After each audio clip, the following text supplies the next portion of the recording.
Assalamualaikum warahmatullahi taala wabarakatuh. Innal hamdalillah nahmaduhu wa nasta'inuhu wa nastaghfiruh wa na'udzu billahi min shururi anfusina wa min sayyiati a'malina. May yahdihillahu fala mudilla lahu wa man yudlil fala hadiya lahu. Asyhadu an la ilaha illallah wa asyhadu anna Muhammadan 'abduhu wa rasuluh. Fa innal ahsanal hadits kitabullah wa ahsanal hadi hadi Muhammadin sallallahu alaihi wasallam wa syarrul umuri muhdatsatuha wa kullu bid'atin dhalalah wa kullu dhalalatin finnar.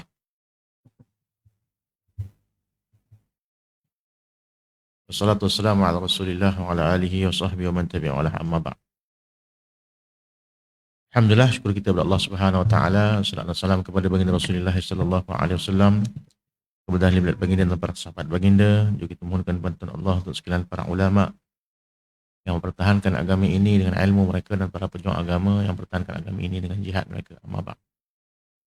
Kita mulakan pagi ini dalam daurah kita dengan pembacaan Ummul Kitab Al-Fatihah. A'udzubillahi minasyaitonir rajim. Bismillahirrahmanirrahim. Iyyaka na'budu wa iyyaka nasta'in. Ihdinas siratal mustaqim. Shiratal ladzina an'amta 'alaihim ghairil maghdubi 'alaihim waladdallin. Amin amin ya rabbal alamin. Baik, kita mulakan kepada pembacaan hadis kita yang ke-13 dan yang ke-14. Sifat Allah Ta'ala As-Sama' dan Al-Basar. A'udzubillahi minasyaitonir rajim. Man kana yuridu thawabad dunya fa 'indallahi thawabud dunya wal akhirah. Wa kana Allahu sami'an basira. Sesiapa yang mahukan pahala balasan di dunia saja, maka rugilah dia. Kerana di sisi Allah Ta'ala disediakan pahala, yakni balasan dunia dan akhirat. Ingatlah, Allah Maha mendengar lagi Maha melihat. Hadis yang ke-13 bisanadil muttasil ila al-mu'allif Sahih al-Bukhari wa bi ilaihi annahu qala حدثنا سليمان بن حرب حدثنا حماد بن زيد عن أيوب عن أبي عثمان عن أبي موسى قال كنا مع النبي صلى الله عليه وسلم في السفر وكنا إذا علونا كبرنا فقال ربعوا على أنفسكم فإنكم لا تدعون أصم ولا غائبا تدعون سميعا بصيرا قريبا ثم أتى عليا وأنا أقول في نفسي لا حول ولا قوة إلا بالله فقال لي يا عبد الله بن قيس قل لا حول ولا قوة إلا بالله فإنها كنز من كنوز الجنة أو كما قال.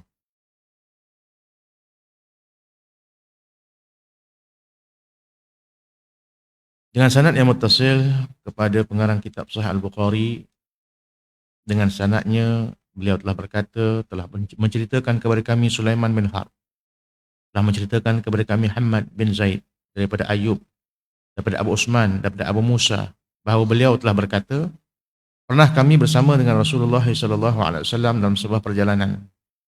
Jika kami menaiki tempat yang tinggi, maka kami bertakbir. Dan baginda telah bersabda, sederhanakanlah kamu semua dalam berdoa, kerana kamu tidak menyeru zat yang tuli dan tidak pula yang gaib. Sesungguhnya kamu semua menyeru Tuhan yang Maha mendengar, lagi Maha melihat dan Maha dekat. Kemudian baginda mendatangiku sedang aku berkata dalam hati, la haula wala quwata illa billahil aliyil azim, yang bermaksud tiada daya dan kuasa dan kekuatan kecuali dengan pertolongan Allah Subhanahu wa taala. Maka baginda berkata, wahai Abdullah bin Qais, ucapkanlah la haula wala quwata illa billah, sebab itu adalah bacaan perbendaharaan syurga. Baik, dalam hadis ini menjelaskan kepada kita berkenaan dengan sifat Allah Ta'ala Sami' dan Basar. Berdasarkan pada ayat permulaan yang dibawa oleh Al-Bukhari dalam kitab Tauhidnya ini, pada membahaskan bab ini dengan Surah An-Nisa ayat 134, wa kana Allahu sami'an basira. Dan sesungguhnya Allah Ta'ala itu mendengar lagi maha melihat. Maka jelas di sini bahawa sesungguhnya Allah Ta'ala itu memiliki pendengaran dan penglihatan sebagai sifat-sifat zatnya, sebagaimana yang dijelaskan oleh Al-Baihaqi. Sifat-sifat ini termasuk dalam perbahasan ma'ani. Dan jelasnya bila kita membahaskan sifat ma'ani dalam ilmu tauhid, maka dia pastinya akan mempunyai ta'aluk. Kedua-dua sifat itu tertentu kepada yang maujud. Sama ada yang maujud itu wajib ataupun harus. Dengan syarat harus itu juga maujud yang ada. Kerana harus itu tidak akan wujud kecuali sesuatu yang diizinkan Allah Ta'ala untuk wujudnya. Walaupun kadang-kadang kewujudan itu ataupun mungkin itu dia hanya pada ilmu Allah Ta'ala. Tidak dijadikan seperti berimannya Abu Lahab. Maka tidak termasuk dalam ta'aluk samak dan basar. Kerana telah bertakluk ilmu Allah Ta'ala bahawa Abu Lahab itu tidak beriman. Jadi kalau kita melihat ke dalam perbahasan mungkin, maka ini termasuk dalam mungkin ilmu Allah innahu lam yujad. Iaitu hanya berlaku dalam ilmu Allah Ta'ala tetapi dia tidak akan jadi pada kenyataan. Ini kita bahaskan semalam tentang 4 pembahagian sifat pada sifat-sifat Allah Ta'ala. Iaitu nafsiyah, salbiyah, ma'ani dan ma'nawiyah. Begitu juga tidak bertakluk samak dan basar itu kepada yang mustahil. Kerana tidak wujudnya. Jalan ta'aluknya adalah inkishaf, iaitu terang dan meliputi segala sesuatu. Cuma inkishaf samak sama dengan inkishaf basar. Begitu juga inkishaf samak dan basar itu tidak sama dengan inkishaf ilmu. Kerana tiap-tiap satu sifat Allah Ta'ala itu mempunyai perincian yang tersendiri. Dan jika sama, maka akan jadilah tahsilul hasil. Iaitu 2 sifat yang sama pada zat. Maka bahagian takluknya itu kalau kita lihatkan, terbahagi kepada 3. Iaitu ta'aluk suluhi qadim, tanjizil qadim dan juga tanjizi hadis. Baik. Ini lebih kepada perbahasan akidah. Lebih kepada perbahasan akidah. Cuma hadis tadi kita faham bahawa Nabi SAW menyatakan bahawa bila mana seseorang itu berdoa, maka di waktu itu hendaklah diperlahankan ataupun disederhanakan akan doa itu, kerana dikatakan kamu semua tidak menyeru Tuhan yang peka ataupun yang gaib, tetapi sungguhnya kamu menyeru Tuhan yang mendengar, lagi maha melihat dan maha dekat. Baik, jadi ini huraian di atas apa yang nak kita fahamkan daripada sifat Allah Ta'ala samak dan basar. Bila mana kita melihat kepada ta'aluk samak ataupun ta'aluk basar, maka di situ ada 3 bentuk ta'aluknya. Sebagaimana kita sebutkan tadi, pertama ta'aluk suluhi qadim, yang kedua ta'aluk tanjizi qadim, dan yang ketiganya ta'aluk tanjizi hadis. Adapun ta'aluk suluhi qadim itu, iaitu patut dan layak bagi Allah Ta'ala mendengar dan melihat akan perkara yang harus akan diadakan. Maksudnya benda ini berlaku sebelum kejadian yang berlaku di atas muka bumi. Maksudnya perkara ini berlaku di alam azali lagi qadim. Adapun tanjizi qadim, tunai pada yang qadim, iaitu mendengar dan melihat kepada yang wajib seperti zat dan sifat Allah Subhanahu Wa Taala. Dan hal itu berlaku iaitu ketika mana juga takluknya itu pada azali dan qadim. Tetapi melihat dan mendengar Allah Ta'ala itu pada zat dan sifatnya. Adapun ta'aluk tanjizi hadis, iaitu mendengar dan melihat akan sesuatu yang dijadikan pada masa dan ketika hendak dijadikan. Maksudnya setelah mana Allah Ta'ala telah menetapkan sesuatu itu di Lauh Mahfuz, maka Allah Ta'ala takdirkan perkara itu terjadi di atas alam ini. Maka itu kita namakan tanjizil hadis, tunai pada yang baru. Maka dalam hal ini, jelasnya perkara itu bertepatan dengan apa yang dikehendaki Allah Ta'ala dalam kudrah dan iradahnya. Semua sifat-sifat Allah Ta'ala itu, dia mempunyai keselarasan. Apa yang didengar, apa yang dilihat, itu bertepatan dengan kehendak dan kuasa Allah. Dan kehendak kuasa Allah Ta'ala itu, kudrah dan iradah itu, dia bertepatan dengan ilmu Allah Ta'ala. Sebenarnya ini adalah perbahasan dari sudut akal sahaja, akliyah sahaja. Adapun sesuatu yang kita katakan hakikat itu sebenarnya mudah saja Allah Ta'ala nak jadikan satu perkara kun fayakun. Ya. Dalam kita memahami masalah samak dan basar ini, hendaklah kita yakini ianya dengan sungguh-sungguh. Kerana ia akan memberikan kesan yang mendalam pada diri kita. Ia akan membuahkan iman dan akhlak yang mulia. Dan inilah faedah ilmu tauhid. Sebab tu ilmu tauhid, bila kita ngaji ilmu tauhid ni, ujungnya tu mesti kita ngaji ilmu tasawuf. Ya, kerana tasawuf itu juga adalah merupakan intipati daripada tauhid. Ilmu tauhid dia banyak memberikan pemahaman pada akal. Dengan nak melihat akan dalil.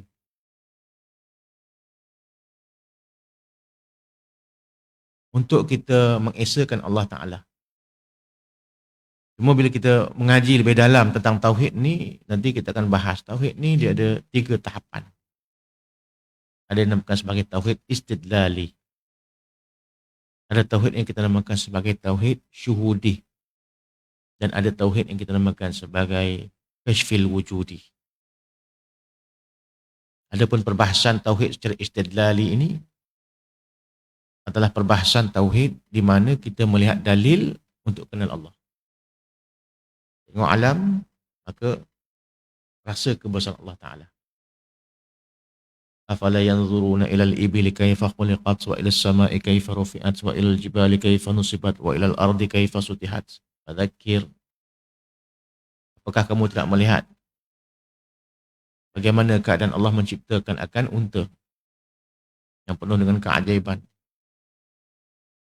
Kamu tidak melihat bagaimana Allah menciptakan langit tanpa tiang, gunung ganang yang begitu mantap,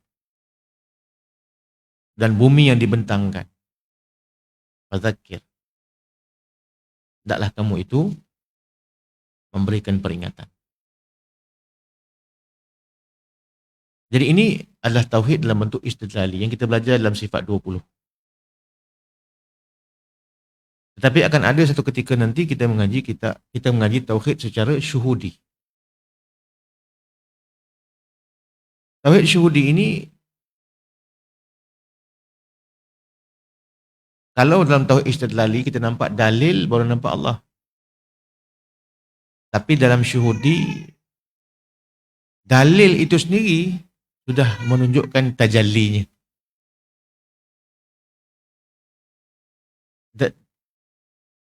Dalil itu sendiri sudah menunjukkan tajallinya. Falamma tajalla rabbul jabal faja'alnahu daqqan wa harram Musa sa'iq. Dan bila Allah Ta'ala bertajalli di atas bukit, maka kamu akan dapat di waktu itu bukit itu pecah dan Musa pun pingsan.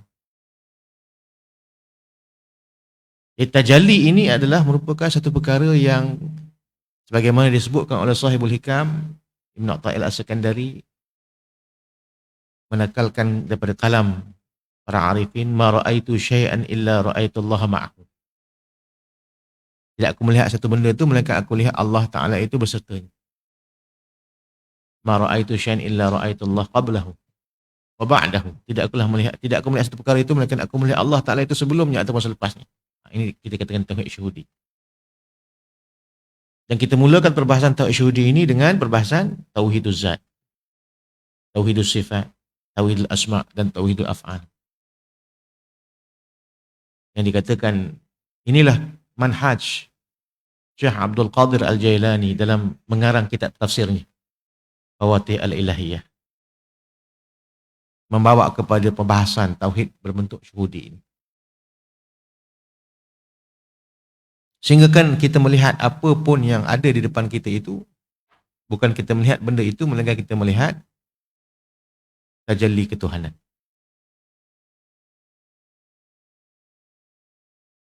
Jadi dia lebih dekat. Kalau telah istidlali itu dia kena dalil. Nampak alam baru nampak Allah. Kalau tauhid syuhudi ni wal awwalu wal akhiru, zahir wal batin.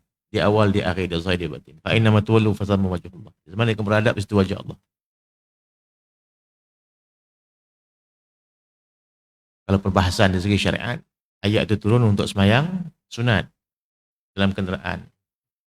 Nabi sallallahu alaihi wasallam nak salat dalam kenderaan, dan itu waktu tak menghadap kiblat. Fa inna ma tuwallu fasamma wajh Allah. Di mana sana berhadap di situ wajah Allah. Tapi kefahaman yang dibawa oleh para ulama-ulama arif billah, maksudnya mana saja kamu berhadap di situ adalah tajalli ketuhanan. Adapun zat kita tak tahu, wallahu alam. Jauh daripada pandangan akal ataupun daripada capaian akal. Tetapi perbahasan kita itu adalah tajalli. Itu kalau nak ngaji dalam kitab tasawuf. Jadi itu keputusan daripada ilmu tauhid yang kita sebutkan tadi ya. Jadi disebutkan di sini ilmu tauhid itu bukan untuk dibahas-bahas, tetapi untuk diyakini dan diamalkan. Tauhid ini bukan sesuatu benda dalam bentuk pengetahuan saja, tetapi dia mesti bertunjang dalam hati. Sehingga membuahkan rasa takut dan cinta kepada Allah Ta'ala. Dan inilah jalan ahlillah ataupun orang yang mengenal Allah Ta'ala. 110 ya, muka surat 110. Golongan ahlillah inilah golongan yang sudah berjiwa tauhid.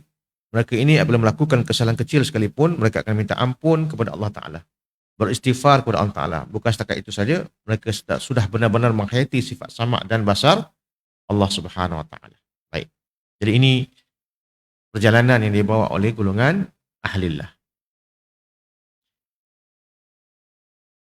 Berbalik kepada hadis kita tadi, Al-Bukhari mendatangkan hadis ini berkenaan dengan doa untuk menaiki tempat yang tinggi dengan bertakbir. Dengan sabdaan Nabi SAW, Nabi menyatakan sesungguhnya sederhanakanlah suara kamu itu. Faqala arba'u ala anfusikum fa innakum la tad'una asamma wala ghaiban. Tad'una sami'an basiran qariba. Kamu tidak menyeru zat yang tuli dan tidak pula yang gaib. Sesungguhnya kamu semua menyeru Tuhan yang maha mendengar, lagi maha melihat, lagi maha dekat. Berkata Al-Kirmani, salah seorang daripada pensyarah dalam Sahih Bukhari, hadis ini menunjukkan bahawa Allah Ta'ala punya sifat mendengar dan melihat. Dan kedua-duanya adalah qadim pada zat Allah Ta'ala. Dan dia termasuk dalam sifat zat yang kita bahaskan. Ya. Firman Allah SWT dalam surah Al-Baqarah ayat 186, A'udzubillahi minasyaitonirrajim, wa idza sa'alaka 'ibadi anni fa inni qarib ujibud da'wata da'i idza da'an falyastajibu li wal yu'minu bi la'allahum yarshudun. Apabila hamba-hambaku bertanya kepadamu wahai Muhammad mengenai aku, maka beritahulah kepada mereka sesungguhnya aku, ini Allah Ta'ala sentiasa hampir dan dekat kepada mereka. Aku memperkenankan permohonan orang yang berdoa kepadaku. Maka hendaklah mereka menyahut seruanku dengan mematuhi perintahku. Dan hendaklah mereka beriman kepadaku supaya mereka sentiasa berada dalam kebenaran. Mengenai ayat ini, para ulama sufi menyatakan, kalau kita nak bahas tentang sifat Allah Ta'ala, kita boleh bahas dengan ilmu dan pengetahuan kita. Kalau kita nak faham tentang asma Allah Ta'ala, kita boleh berzikir dengan nama-namanya. Ya Allah, Ya Rahman, Ya Rahim, Ya Malik, Ya Qudus dan sebagainya. Kalau kita nak faham tentang af'al Allah Subhanahu Wa Ta'ala, kita boleh tengok apa yang terbentang di depan mata kita. Sanurihim ayatina fil afaq wa fi anfusihim hatta yatabayyana lahu annahu al-haq. Allah zahirkan tanda-tanda kebesaran Allah Ta'ala di ufuk langit dan juga pada diri kamu sehingga nyata kebenarannya itu Al-Quran. Tetapi nak faham tentang zat macam mana? Zat tidak boleh dibahas. Maka melalui ayat ini dapat kita faham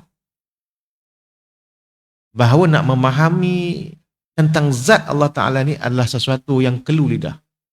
Tidak boleh dibahas, tidak boleh diperkatakan, melainkan dirasai. Melainkan dirasai. Sebab tu dalam ayat mengatakan, wa iza sa'alaka ibadi anni fa inni qarib.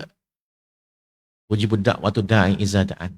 Dan aku menjawab doa hamba-Ku ketika mana dia berdoa. Sebab tu nak faham tentang zat, ibadatlah. Berdoalah. Munajatlah dengan Allah Ta'ala. Di situ kita akan dapat rasa. Jadi rasa ni satu benda yang kita tak boleh nak ungkapkan bagaimana. Cerita manis macam mana manis? Boleh cerita? Macam mana manis? Manis pula ada tahapan. Ada manis gula, ada manis buah, ya. Ada manis mungkin sebahagian daripada tumbuh-tumbuhan. Jadi macam mana manis? Kata para ulama sufi, nak tahu benda tu, man lam yazuk lam yadri. Siapa yang tak rasa, dia tak tahu. Maka hendaklah kita ni ibadat. Sebab tu dikatakan bahawa dalam nak memahami tentang zat Allah Ta'ala ini, maka ibadahlah jalannya. Sebab tu dalam surah Zariyat Allah menyatakan, "Ma khalaqtul jinna wal insa illa liya'budun." Tidak aku jadikan jin dan manusia melainkan untuk ibadah kepadaku. Kata Ibn Abbas dalam tafsirnya, ai liya'rifun. Ai liya'rifun. Iaitu dia katakan bahawa ibadah itu adalah untuk mengenal dia. Bila kita ibadat, maka di situ kita akan kenal. Dalam hadis Nabi SAW, tempat yang paling dekat kita itu dengan Allah Subhanahu Wa Taala adalah ketika mana kita sujud. Maka perbanyakkanlah doa di waktu itu. Bahas benda tu pergi dekat perbahasan ilmu tasawuf, insya-Allah. Baik. Jadi di akhir daripada ayat ini dikatakan bahawa Nabi SAW menjelaskan bahawa begitulah dekatnya Allah Ta'ala dengan kita, dan pada akhirnya Nabi SAW bersabda, "Wahai Abdullah, ucapkanlah la hawla wa la quwata illa billah." Sebab bacaan itu adalah perbendaharaan syurga. Maka oleh itu sebaiknya kita beramal dengan wasiat ini supaya kita beroleh rahmat dan kasih sayang Allah Ta'ala. Perbanyakkanlah takbir, perbanyakkanlah tahmid, tasbih dan juga hauqalah. Subhanallah, walhamdulillah, wa la ilaha illallah, wallahu akbar, wa la hawla wa la quwata illa billahil aliyil azim, insyaAllah. Selanjutnya hadis ke-14. Wa bi ilaihi annahu qala haddatsana Yahya bin Sulaiman haddatsani ibn Wahb akhbarani Amr an Zaid an Yazid an Abil Khair sami'a Abdullah bin Amr anna Abu Bakr as-Siddiq radhiyallahu anhu qala lin Nabi sallallahu alaihi wasallam, ya Rasulullah, allimni du'aan ad'uhu bihi fi salati. Qala qul Allahumma inni zalamtu nafsi zulman katsira wa la yaghfiru dhunuba illa anta faghfir li min 'indika maghfiratan innaka antal ghafurur rahim. Atau kama qala. Maksudnya telah menceritakan kepada kami Yahya bin Sulaiman, telah menceritakan kepadaku Ibnu Wahab, telah mengkhabarkan kepadaku Amr bin Yazid daripada Abul Khair, dia mendengar Abdullah bin Amr bahawasanya Abu Bakar As-Siddiq telah berkata kepada Nabi sallallahu alaihi wasallam, wahai Rasulullah, ajarkan aku doa yang aku boleh bacakan dalam salatku. Nabi SAW berkata, ucapkanlah Allahumma inni zalamtu nafsi zulman katsira wa la yaghfiru dzunuba illa anta faghfir li min indika maghfiratan innaka antal ghafurur rahim. Yang bermaksud, ya Allah, sesungguhnya aku telah menzalimi diriku sendiri dengan kezaliman yang banyak dan tidak ada yang mampu untuk mengampuni dosa ini selain daripada engkau. Maka ampunkanlah bagiku daripada sisimu, sesungguhnya engkau maha pengampun lagi maha penyayang. Baik, hadis ini sebenarnya adalah bab yang mengajak kita untuk kita sentiasa bertaubat kepada Allah Subhanahu Wa Taala. Dan Abu Bakar As-Siddiq meminta kepada Nabi SAW diajarkan kepadanya itu bagaimanakah doa yang dapat dibaca ketika dalam salat. Maka di waktu itu Nabi mengajar doa tadi, Allahumma inni zalamtu nafsi zulman katsira. Baik. Jadi ini adalah merupakan anjuran untuk bertaubat. Taubat itu apa dia? Taubat itu artinya kembali kepada Allah Ta'ala. Pulang kepada Allah. Dan terhimpun kepadanya itu 3 perkara. Ilmu, keadaan dan perbuatan. Yang dimasukkan ilmu, mengetahui betapa dosa itu sebenarnya adalah racun yang berbisa yang akan membinasakan hati kita. Kemudian hal keadaan kita itu melihat hal keadaan yang terdahulu yang kita ini penuh dengan kealpaan. Keadaan sekarang yang patutnya kita itu menghentikan segala maksiat dan dosa, dan juga pada masa yang akan datang nak mendidik diri kita sebagai hamba-hamba Allah Ta'ala yang beriman dan beramal dengan amalan ketaatan kepada Allah. Ada perbuatan iaitu daripada yang dulu kita hentikan dosa, sekarang kita kena bertaubat, dan yang akan datang dengan qasad yang sempurna kita menghentikan akan dosa tersebut. Ya. Maka dalam hal itu itulah 3 perkara yang dikatakan taubat. Sedangkan kalau kita lihatkan dalam hadis Nabi SAW dikatakan an-nadamu taubah. Sesungguhnya menyesal itu juga dikirakan sebagai taubat. Jadi mesti didatangkan dengan penyesalan dan qasad. Maka hasil daripada itu diletakkan syarat taubat. Imam Al-Ghazali telah meletakkan syarat taubat. Taubat itu ada 4 dia punya syaratnya untuk mendapatkan kesempurnaan taubat. Ada setengah ulama menyatakan 5. Apakah yang 4 itu? Pertama, menyesal dengan dosa. Yang keduanya, meninggalkan maksiat ataupun dosa yang dibuat di waktu itu juga. Allah Ta'ala berfirman dalam Al-Quran, وَالَّذِينَ إِذَا فَعَلُوا فَاحِشَةً أَوْ ظَلَمُوا أَنفُسَهُمْ ذَكَرُوا فَاسْتَغْفَرُوا لِذُنُوبِهِمْ وَمَا يَغْفِرُ الذُّنُوبَ إِلَّا اللَّهُ وَلَمْ يُصِرُّوا عَلَى مَا فَعَلُوا وَهُمْ يَعْلَمُونَ. Sesungguhnya orang-orang yang menganiaya diri mereka apabila mereka melakukan kemaksiatan ataupun dosa, kemudian mereka teringat akan dosa mereka itu, lalu ingin kepada keampunan Allah Ta'ala, lalu mereka memohon ampun kepada Allah Ta'ala, lalu Allah ampunkan mereka itu, kerana pada siapa lagi mereka nak memohon keampunan melainkan Allah. Walam yusiru ala ma fa'alu, dengan syarat mereka itu tidak meneruskan apa yang mereka lakukan dalam hal keadaan mereka mengetahui. Jadi ini syarat yang kedua yang diletakkan oleh Imam Ghazali rahimahullah ta'ala, tidak meneruskan akan dosa itu. Jadi kalau kita bertaubat, besok kita buat lagi, tak sempurna. Tapi tak apa, taubat je. Jangan berputus asa daripada rahmat Allah Subhanahu Wa Taala. Memang kita nak buang dosa ni bukan senang. Bila dah melekat ke hati kita tu, dia bukan mudah untuk kita buang.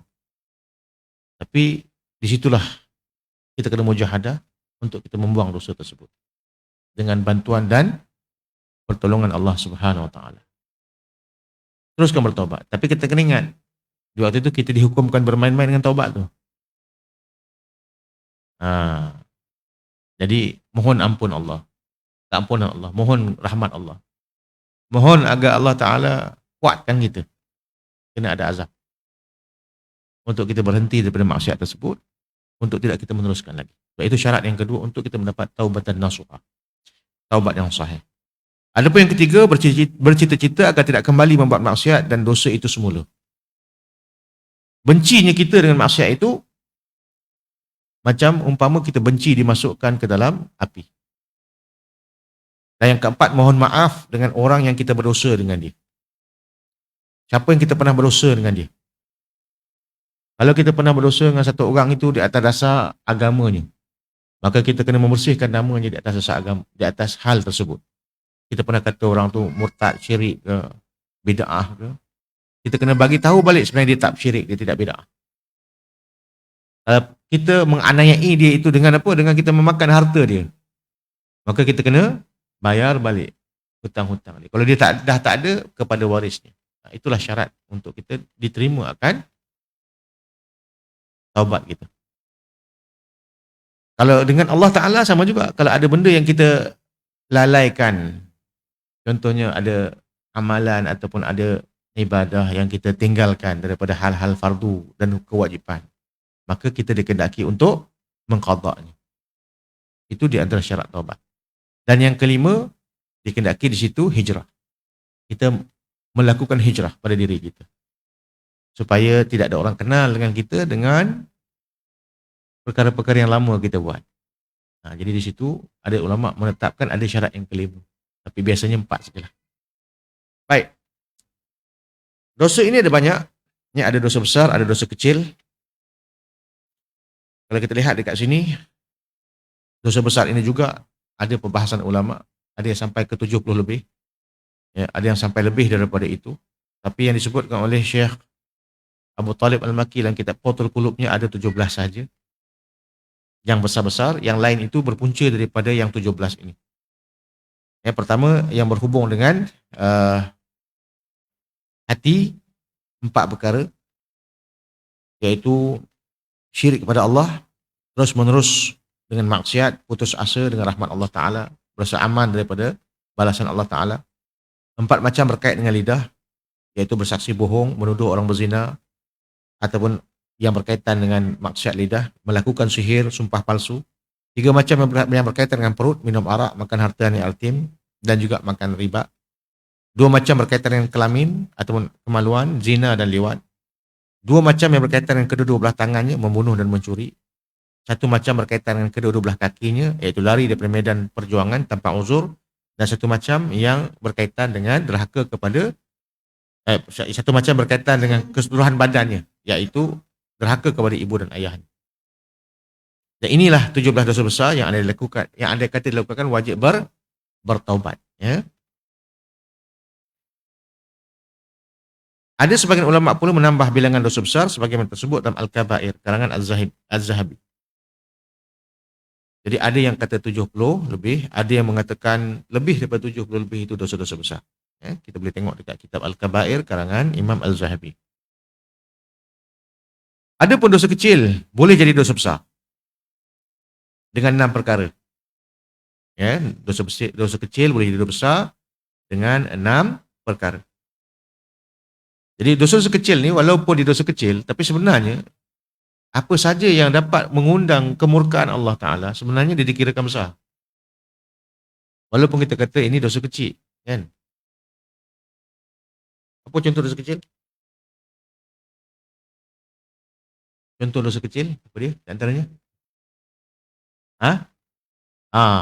Berjalan, kan? Sambil orang lalu lalang dengan apa? Tak pakai tutup aurat dengan sempurna, kita tengok macam tu lah. Pergi supermarket, pergi mall, pergi mana-mana kan. Dengan syarat dia tak tenung lama lah. Kan? Jangan ingat mentang-mentang dosa kecil, dosa kecil ni pandang gitu. Dia dosa besar. Kan? Benda tak boleh nak elak dah, kan? Sekarang ni benda tak boleh elak dah. Kita pergi ke supermarket ke, kadang-kadang tak payah pergi supermarket, duduk kat sini, dia mengaji ni, kan? Orang lalu depan tu, dia buka aurat dia. Kan? Boleh je kalau kita nak elak, kan? Tapi nak elak tu, boleh katakan setiap waktu ada. Takkan nanti kita tunduk saja, depan kita tiang. Lagi langgar tiang pula. Jadi itu ibaratnya. Kita kata dosa kecil. Istighfar wajib istighfar. Bukan kata tak wajib, wajib istighfar. Cuma dosa kecil ni dia boleh hapus dengan apa? Dengan kita ambil wuduk. Kita boleh hapus dengan kebaikan yang kita buat. Adapun dosa besar, dia wajib dengan taubat. Baik. Ada 6 perkara dosa kecil boleh jadi dosa besar. Tengok pada muka surat 118. Apa dia? Pertama, melakukan dosa kecil secara berterusan. Bila berterusan je, dia akan jadi dosa besar. Yang kedua, memandang ringan dengan dosa tersebut. Benda tu benda berat sebenarnya. Bila kena dosa, tak ada kecil, tak ada besar. Apa saja mendatangkan akan kemurkaan Allah Ta'ala dikirakan besar. Tapi dalam hal ni, dosa kecil itu sebenarnya boleh dihapuskan dengan kebaikan yang kita buat ataupun dengan amalan-amalan yang kita sebutkan seperti wuduk, semayang dengan semayang, Jumaat dengan Jumaat, haji dan antara haji, Ramadan dengan Ramadan. Jadi jangan memandang ringan dengan dosa yang dilakukan. Bila kita pandang dosa itu ringan, maka dia boleh jadi dosa besar. Yang ketiga, berasa gembira ketika mana melakukan dosa tersebut. Bergembira dengan dosa. Itu boleh mendatangkan kerasnya hati. Kerasnya hati kita dengan Allah. Yang keempat, memandang remeh andai kata Allah telah menutupkan aibnya dalam membuat dosa besar. Bila Allah tutup aib, Allah tak turunkan azab, baguslah tu, syukurlah. Janganlah rasa bila mana Allah tak turunkan azab disebabkan kita punya dosa itu, kita rasa kita selamat. Tidak. Jadi, kena rasa malu dengan Allah Ta'ala. Kena rasa hina dengan Allah Ta'ala. Yang kelima, menceritakan dengan megah tentang dosa kecil yang dibuatnya. Boleh jadi dosa besar. Yang keenam, menjadi ikutan orang. Misalnya dia seorang yang alim, membuat dosa kecil, maka dia akan menjadi ikutan orang. Jadi ini juga perkara yang menyebabkan dosa kecil jadi dosa besar. Baik. Bila mana kita dikendaki dengan taubat, maka apakah faedah daripada taubat itu? Maka faedahnya adalah menebus dosa hingga kita ni bersih. Allah jadikan berbagai ujian yang ditimpakan kepada kita adalah untuk membersihkan kita daripada dosa-dosa tersebut, ya, dan beroleh darjat di sisi Allah Taala. Dan pastinya orang yang bersih akan ditingkatkan darjatnya oleh Allah Subhanahu Wa Taala. Baik. Cara mengubati diri daripada dosa. Macam mana cara nak mengubati diri daripada dosa? Yang pertama sekali, ingat ayat-ayat Allah Taala yang mengandungi peringatan azab bagi mereka yang melakukan dosa dan maksiat. Yang kedua, banyakkan baca kisah-kisah para nabi, para sahabat, para wali. Melihat kepada pengalaman mereka menundukkan hawa nafsu dan jatuh bangunnya dalam menuju kepada Allah Ta'ala. Yang ketiga, mengingatkan balasan dunia, mengingatkan balasan segera yang Allah akan timpakan kepada kita semasa di dunia. Dan ditahan rezeki kita lantaran banyaknya dosa kita. Sesungguhnya seorang hamba itu akan ditahan rezeki disebabkan dosa-dosa yang menimpa. Jadi bila mana kita mengingat akan perkara itu, di waktu itu kita tidak akan tergamak nak melakukan dosa.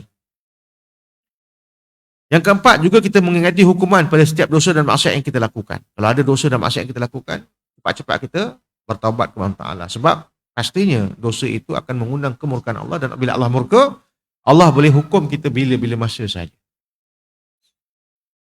Jadi ini kaedahnya macam mana kita nak tahan diri kita daripada dosa tersebut. Yang kelima, sentiasa duduk dalam jamaah, sentiasa bersama dengan sahabat-sahabat yang punya niat ataupun keinginan untuk berubah ke arah agama, dan sentiasa memberikan nasihat tentang agama. Adapun yang keenam, berdamping dengan guru yang mursyid. Berdamping dengan guru-guru yang siqah, yang mereka itu tahu bagaimana cara nak mengubati penyakit-penyakit hati kita. Maka berdamping dengan guru-guru mursyid, dengan para ulama yang rasih ini, akan mendidik hati kita untuk takut kepada Allah. Yang ketujuh, memperbanyakkan ibadah dan mengingati Allah Ta'ala. Banyakkan ibadat dan zikir kepada Allah Ta'ala. Sebab dengan zikir Allah Ta'ala, syaitan akan minggir ataupun dia akan lari daripada hati kita. Dan di waktu itu malaikat akan datang dengan membawa ilham yang baik untuk kita melakukan kebaikan. Kembali kepada perbahasan hadis kita di atas, adalah sebaiknya kita mengamalkan doa yang diajarkan oleh Rasulullah SAW itu agar diampunkan dosa. Iaitu doa apa? Allahumma inni zalamtu nafsi zulman kathira wa la yaghfiruz dzunuba illa anta faghfirli min indika maghfiratan innaka antal ghafurur rahim. Semalam kita dah belajar Allahumma anta rabbi la ilaha anta khalaqtani wa ana 'abduka wa ana 'ala ahdika wa 'adika mastata'tu.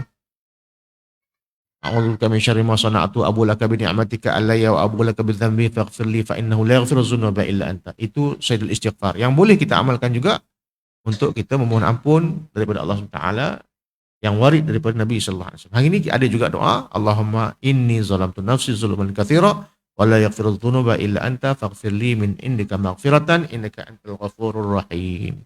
Insyaallah. Hadis yang ke-15. Tajuknya sifat Allah dan sifat Allah Taala al-Qudrat. A'udzubillahi minasyaitonir rajim. Qul huwal qadiru ala an yab'atha 'alaikum 'adzaban min fawqikum aw min tahti arjulikum aw yalbisakum syi'an wa yuziqa ba'dukum ba'sa ba'd. Unzur kaifa nusarriful ayati la'allahum yafqahun.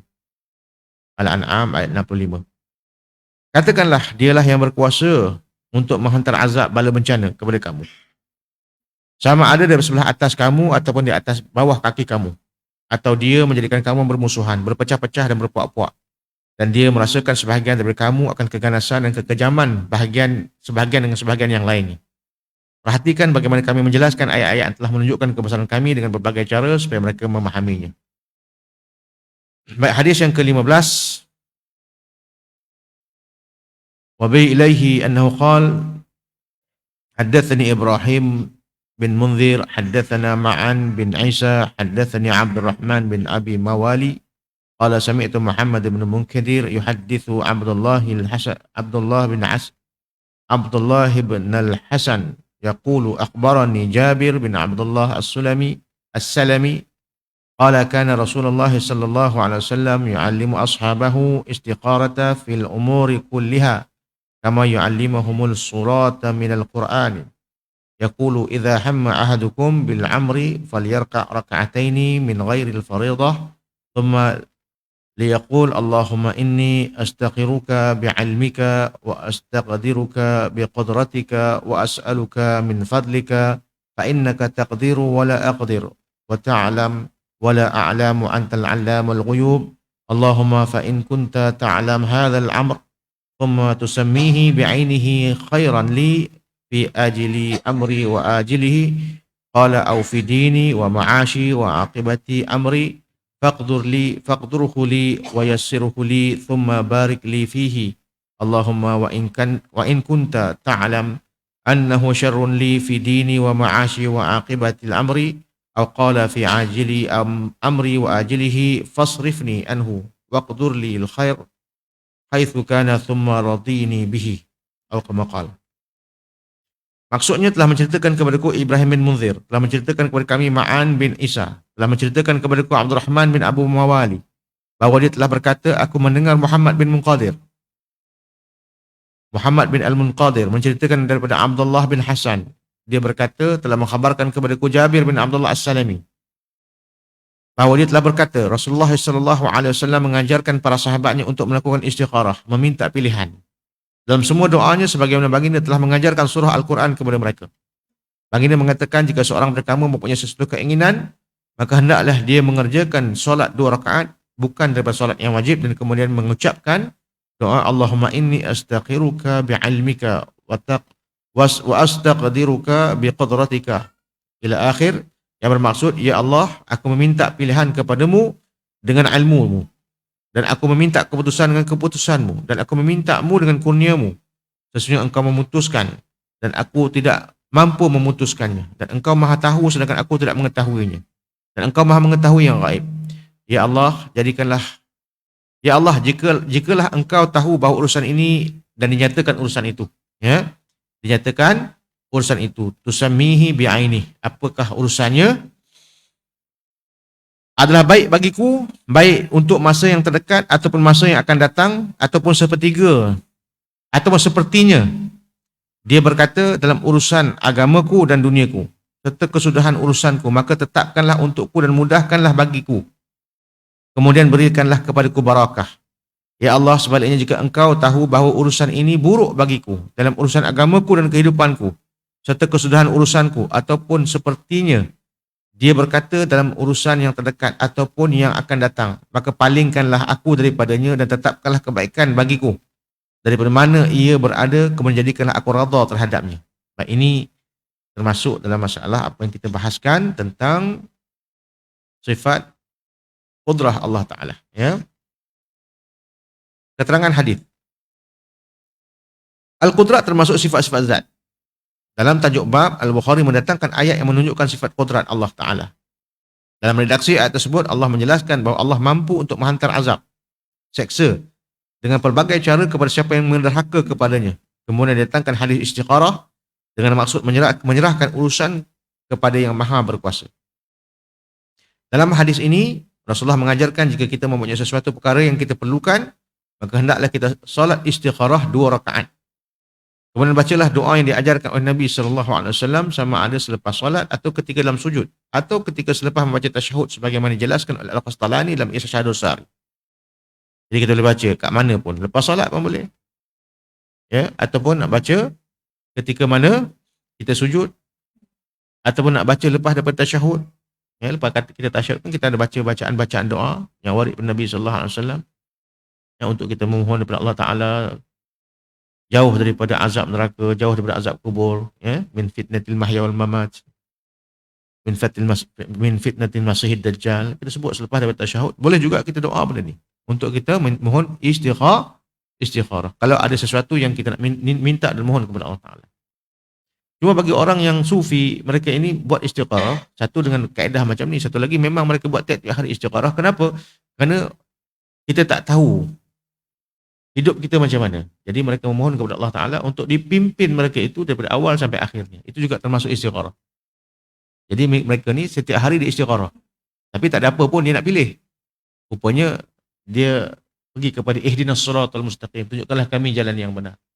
Maksud kita ni jahil. Allah Ta'ala tu maha mengetahui. Ya. Dalam sebuah hadis qudsi Allah menyatakan, ya ibadi, kullukum dhallun. Wahai sekalian hambaku, kamu semua itu beralam keadaan yang sesat. Ya. Fastahduni ahdikum.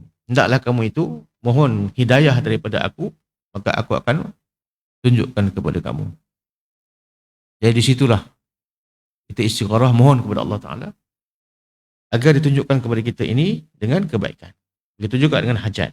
Ya. Kita mohon Allah Ta'ala untuk dipenuhi hajat-hajat kita, untuk kita itu sentiasa berada dalam keadaan ketaatan dunia dan akhirat insya-Allah. Baik. Dalam berdoa, Imam Al-Ghazali rahimahullah ta'ala menyatakan seseorang itu perlu ada rasa takut dan harap. Dan umpama sayap yang telah Allah Ta'ala, dan takut dan harap itu adalah umpama sayap yang dipakai oleh para muqarrabin, iaitu orang yang dekat dengan Allah Ta'ala untuk berpindah dari satu kedudukan kepada satu kedudukan yang terpuji.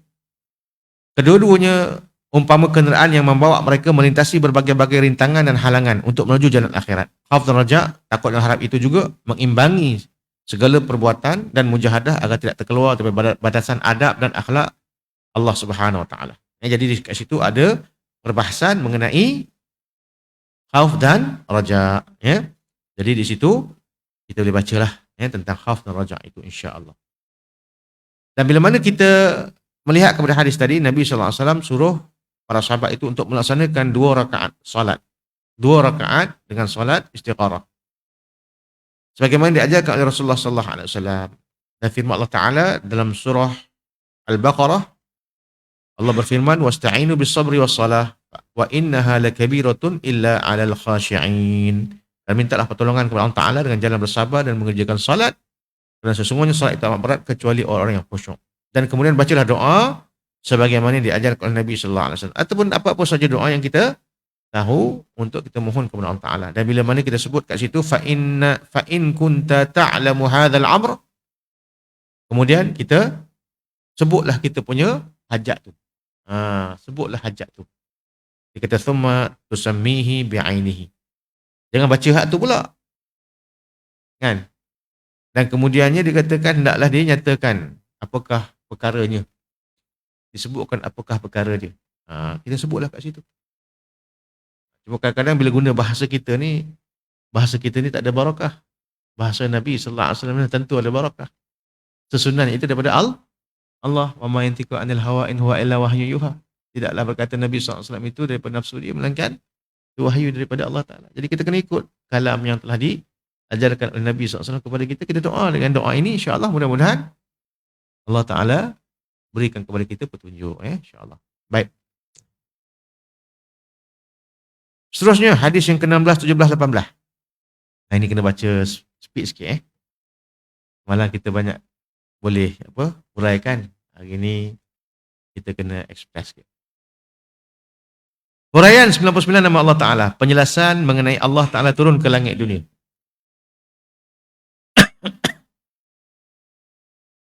Wabi ilaihi annahu qala haddathana Abu Yaman akhbarana Shu'aib haddathana Abu Zinad عن الأعراج عن أبي هريرة أن رسول الله صلى الله عليه وسلم قال إن لله 99 اسما 100 إلا واحدة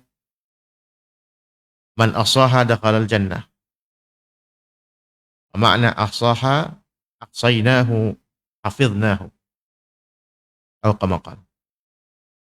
Maksudnya telah menceritakan kepada kami Abu Yaman, telah mengkhabarkan kepada kami Shu'aib, telah menceritakan kepada kami Abu Zinad daripada Al-A'raj, daripada Abu Hurairah radhiyallahu anhu, Rasulullah sallallahu alaihi wasallam telah bersabda, sesungguhnya Allah Taala punya 99 nama, 100 kurang 1. Sesiapa yang menjaganya maka dia masuk syurga. Dan makna ihsa, man ahsaha itu adalah menjaganya. Sebagaimana firman Allah Taala dalam surah Yasin, ahsainahu hafidnahu. Maksudnya ahsainahu itu maksudnya menjaganya. Keterangan hadis. Dalam bab ini Al-Bukhari mendatangkan hadis berkenaan dengan nama-nama Allah Ta'ala yang mulia ataupun asma Allah Al-Husna. Kita diperintahkan untuk berdoa kepada Allah Ta'ala melalui nama-namanya. Ibn Battal, salah seorang daripada pensyarah Sahih Bukhari, menyatakan bahawa lafaz man aqsaha dakhala al-jannah, iaitu mengandungi erti dijaga dengan perkataan dan perbuatannya, bukan sekadar dihafal ataupun menghitungkannya. Al-Ghazali menyatakan dalam kitabnya Rawdatul Talibin bahawa nama-nama Allah Ta'ala itu terbahagi kepada 10 bahagian. Ini lanjutan daripada perbahasan kita tentang asma Allah Ta'ala yang dahulu, yang semalam. Ya? Semalam kita dah belajar tentang hadis yang keberapa? Ketiga. Berkenaan dengan asma Allah Ta'ala. Hadis yang ketiga ke keempat. Yang ketiga dan keempat. Bahawa bila sebutkan nama-nama Allah Ta'ala itu, dia ada 3 rukunnya. Yang pertama, beriman dengan nama itu sendiri. Yang keduanya, beriman dengan apa yang akan dilaksanakan, apa yang terkandung dalam nama itu tersebut. Dan yang ketiganya, kita beriman Allah melaksanakan di atas nama-nama yang ada pada Allah Ta'ala. Dan kita dah sebutkan semalam, keseluruhan nama-nama Allah Ta'ala itu, dia semuanya itu terhimpun kemuliaannya dengan satu lafaz, iaitu lafaz jalalah. Lafzul jalalah iaitu kalimah Allah. Dan semalam ada yang bertanya kan mengenai boleh tak zikir isim mufrad. Kita berkata boleh. Allah, Allah, Allah. Tidak ada masalah. Ya. Baik. Hari ini kita bicara pula tentang 10 bahagian daripada nama-nama tersebut. Ya, pertama dikatakan nama yang menunjukkan kepada zat. Seperti Allah. Dia tak pergi kepada yang lain. Dia hanya menunjuk kepada zat yang wajib al-wujud. Seperti Al-Haq dan yang seumpamanya. Ya. Yang kedua, yang menunjukkan kepada zat serta penafian sesuatu yang lain. Iaitu termasuk dalam masalah al-salbu. Ataupun kalau kita belajar dalam sifat salbiyah. Ya. Yang penafian terhadap sifat-sifat yang tidak layak bagi Allah. Seperti Al-Quddus. Ya. Maha suci Allah. Menafikan sesuatu yang dikatakan oleh orang kafir terhadap Allah. Ya. Sebab tu, kalau kita belajar tentang masalah surah, bila mana Allah memulakan sesuatu surah itu dengan tasbihnya itu, dengan perkataan sabbaha ataupun yusabbihu, maksud di situ sebenarnya ada benda yang Allah nak bagi penjelasan bahawa akan terjadi di situ. Orang yang tak mempercayainya akan mengkeji dan mengutuk Allah Subhanahu Wa Taala ataupun tidak mempercayai nabinya. Ya. Subhanalladzi asra bi'abdihi lailan minal masjidil haram ilal masjidil aqsa. Maha suci Allah Ta'ala yang perjalankan hambanya daripada Masjidil Haram ke Masjidil Aqsa. Jadi kalau kita tengok dekat situ, memang perkara itu sesuatu yang tidak masuk dalam akal manusia. Dan pastinya akan ada orang yang akan mempertikaikan dia. Sebab itu dia katakan dalam kaedah, kullu ma'jubin bi subhanallah. Setiap yang ajaib itu dengan subhanallah. Jadi di situ menyucikan Allah Ta'ala daripada segala sesuatu. Baik. Jadi itu termasuk dalam apa kita namakan sebagai bahagian nama yang kedua yang merujuk kepada zat dan menafikan sesuatu yang lain daripada Allah seperti Al-Quddus, As-Salam, Al-Ghani, Al-Ahad dan sebagainya. Ya. Al-Quddus menafikan segala perkara yang mewaswaskan dalam fikiran dan waham dalam hati terhadap Allah Ta'ala. As-Salam menafikan segala kekurangan dan kecacatan bagi Allah. Al-Ghani menafikan segala bentuk hajat yang lain. Al-Ahad menafikan segala bentuk penyekutuan dan pembahagian yang ada pada Allah. Jadi menafikan. Adapun yang ketiga, nama yang kembali kepada zat berserta dengan sandaran kepadanya ataupun disebutkan idhafah. Dia balik kepada Allah tapi dengan menyebutkan idhafah dia. Seperti Al-Ali, Al-Azim, Al-Awwal, Al-Akhir. Nama Al-Ali menunjukkan ketinggian yang mengatasi segala zat dan susunannya, yang bersifat sandaran bagi Allah Ta'ala. Nisbah makna bukan kepada Allah, yang bersifat fizikal. Begitu juga Al-Azim, yang berarti mulia, besar, yang melampaui, yang maha besar, yang melampaui segala sesuatu. Dia bersudut kemuliaan dan pengetahuannya. Al-Zahir, yang berarti yang nyata, iaitu penisbahan kepada zat Allah Ta'ala dengan sandaran dan kepada bukti akal. Dan ini yang ketiga. Ya. Adapun yang keempat, nama yang kembali kepada zat dengan penisbahan dan juga penafian. Ditambah tadi. Tadi idhafah saja. Ini idhafah dan salb. Ya. Dengan penafian. Seperti Al-Muluk dan Al-Aziz. Iaitu seperti kita katakan Al-Muluk, Allah memiliki kerajaan yang dinisbahkan kepada kemuliaan Allah Ta'ala. Namun Allah tidak memerlukan kerajaannya pada hakikat dia. Nampak? Jadi Allah Ta'ala itu ada kerajaan. Lillahi mulkus samawati wal ard. Bagi Allah Ta'ala kerajaan langit dan bumi. Tapi dalam masa yang sama sebenarnya di situ ada nafi. Nafinya apa? Allah tak perlu kan pun. Hanya nak menunjukkan kekuasaan dia. Itu nama yang keempat. Adapun nama yang kelima, iaitu nama yang kembali kepada zat Allah Ta'ala dan sifat-sifat subutiyah yang ditetapkan saja, seperti Al-Hayy, Al-Qayyum. Ini kita dah bahaskan juga dalam bab An-Nafs. Yang dikatakan Allah Ta'ala itu ada nafs. Nafs itu hanya pada makhluk, pada manusia. Tapi Allah sebutkan dalam Al-Quran tentang nafs itu dinisbahkan kepada Allah Ta'ala, maka kita tetapkan saja. Al-Qayyum berdiri dengan sendiri, Al-Alim, Al-Qadir, Al-Basir, Al-Mutakallim. Itu yang kita namakan nama yang kembali kepada Allah Ta'ala dengan sifat-sifat sebutnya. Adapun yang keenam, dia kembali kepada Allah Ta'ala di atas ilmunya, seperti Al-Hakim. Dia kembali kepada sifat, ya? Al-Khabir, Al-Syahid, Al-Muhsi, Al-Hakim. Yang dikatakan Al-Khabir adalah disandarkan kepada sesuatu pengetahuan yang bersifat batin. Al-Syahid menunjukkan ilmu Allah yang menyeluruh dan terperinci. Yang ketujuh, ada nama yang disandarkan kepada kudrah Allah, sifat Allah Ta'ala, seperti Al-Qawi, Al-Matin, Al-Qahar. Dia ada sifat yang, ada nama yang dinisbahkan kepada ilmu, ada nama yang dinisbahkan kepada qudrat, dan ada yang kelapannya dinisbahkan kepada iradat, seperti Ar-Rahman, Ar-Rahim, Ar-Rafu, Ra'uf, Al-Wadud. Itu nama-nama yang disandarkan kepada iradah Allah Ta'ala. Ada pun yang kesembilan, nama yang disandarkan kepada sifat Allah Ta'ala beserta perbuatannya. Maksudnya pergi kepada nama-nama yang menunjukkan sifat fi'il dia, seperti Al-Khalq, Al-Musawwir, yang menciptakan, yang membentuk, Al-Razaq, yang menurunkan rezeki, Al-Bast, ya, Al-Qadr, Allah melepaskan, dan juga Allah menggenggam, dan lain-lainnya. Yang ke-10, nama yang kembali kepada sifat Allah Ta'ala beserta pengetahuannya atau beserta perbuatannya serta penisbahan idhafah kepada zat, seperti Al-Majid, Al-Latif, Al-Karim, serta yang seumpamanya. Ini yang disebutkan oleh siapa? Oleh Imam Al-Ghazali dalam kitab Rawdatul Talibin mengenai bahagian nama-nama Allah Ta'ala. Namun kata Imam Al-Ghazali, dia menyatakan sesungguhnya Imam Al-Ghazali menyatakan bahawa kefahaman dan rahsia keseluruhan asma Allah ataupun Asma'ul Husna itu terhimpun dalam zikir Subhanallah, walhamdulillah, wala ilaha illallah, wallahu akbar. Kalau nak tambah sikit boleh. Wala hawla wala quwata illa billahil azim yang kita belajar tadi.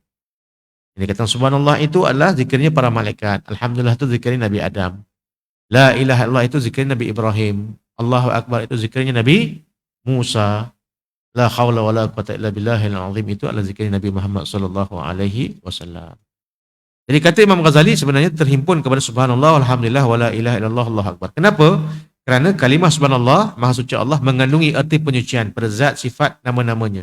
Kalimah alhamdulillah mengandungi pujian yang sempurna kepada Allah.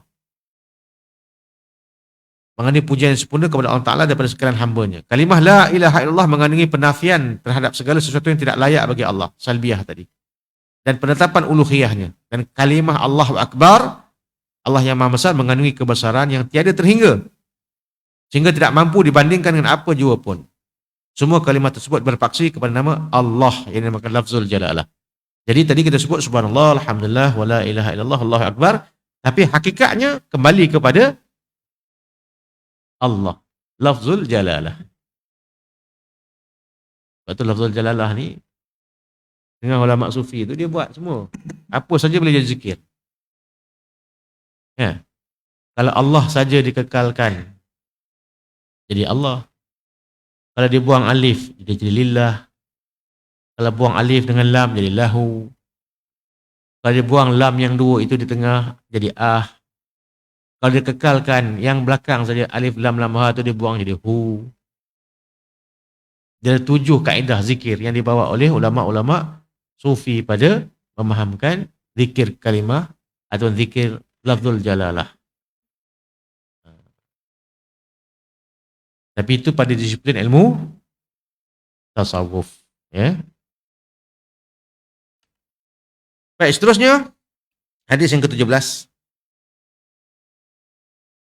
Wa bi ilaihi haddatsana Abdul Aziz bin Abdullah haddatsani Malik an Sa'id bin Abi Sa'id al-Maqburi an Abi Hurairah an Nabi sallallahu alaihi wasallam qala idza jaa ahadukum firashahu falyanfadhu bisanifati thawbihi 3 marrat wal yaqul bismika rabbi wada'tu jambi wa bika arfa'uhu in amsakta nafsi faghfir laha wa in arsaltaha fakhfazha bima takhfadhu bihi ibadaka salihin.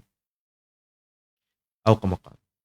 Telah menceritakan kepada kami Abdul Aziz bin Abdullah, telah menceritakan kepadaku Malik daripada Abu Sa'id Al-Maqburi, daripada Abu Hurairah, daripada Nabi sallallahu alaihi wasallam bahawa baginda telah bersabda, jika salah seorang daripada kamu mendatangi tempat tidurnya, maka hendaklah dia mengibas-ngibas dengan hujung kainnya sebanyak 3 kali.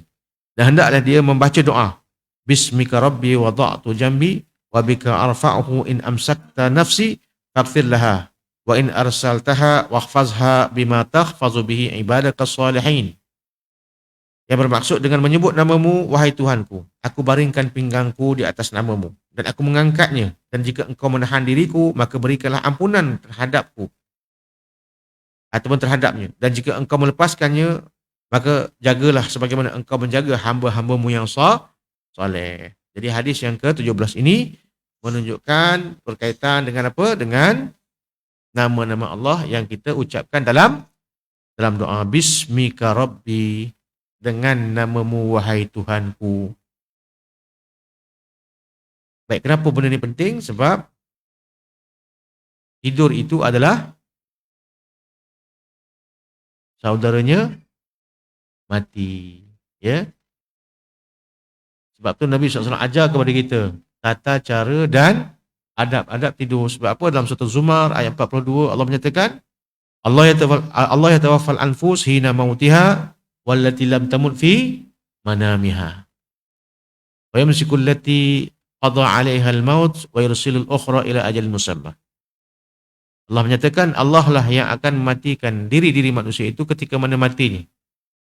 Ya, Allah Ta'ala akan menggenggam ataupun Allah Ta'ala akan mengangkat nyawa-nyawa orang yang meninggal dunia itu ketika matinya. Wallati lam tamut fi manamiha, dan ketika mana kalau dia tak mati, ketika mana dia tidurnya. Dan dia akan pegang kepada siapa yang telah dia ambil nyawanya, dan dia akan lepaskan siapa yang belum dia ambil nyawa itu kepada masa yang telah ditetapkan. Jadi di situ pentingnya untuk kita faham tentang masalah ini. Jadi kerana itu hendaklah kita berdoa paling tidak dengan Allahumma bismika ahya wa amut. Itu paling tidak. Ya, kita berdoa. Sebagaimana hadis yang dalam pada hadis yang ke-18 ini, sebagaimana disebutkan, wa bi ilahi annahu qala haddatsana Muslim haddatsana Syu'batun an Abdul Malik an Rabi' an Rib'i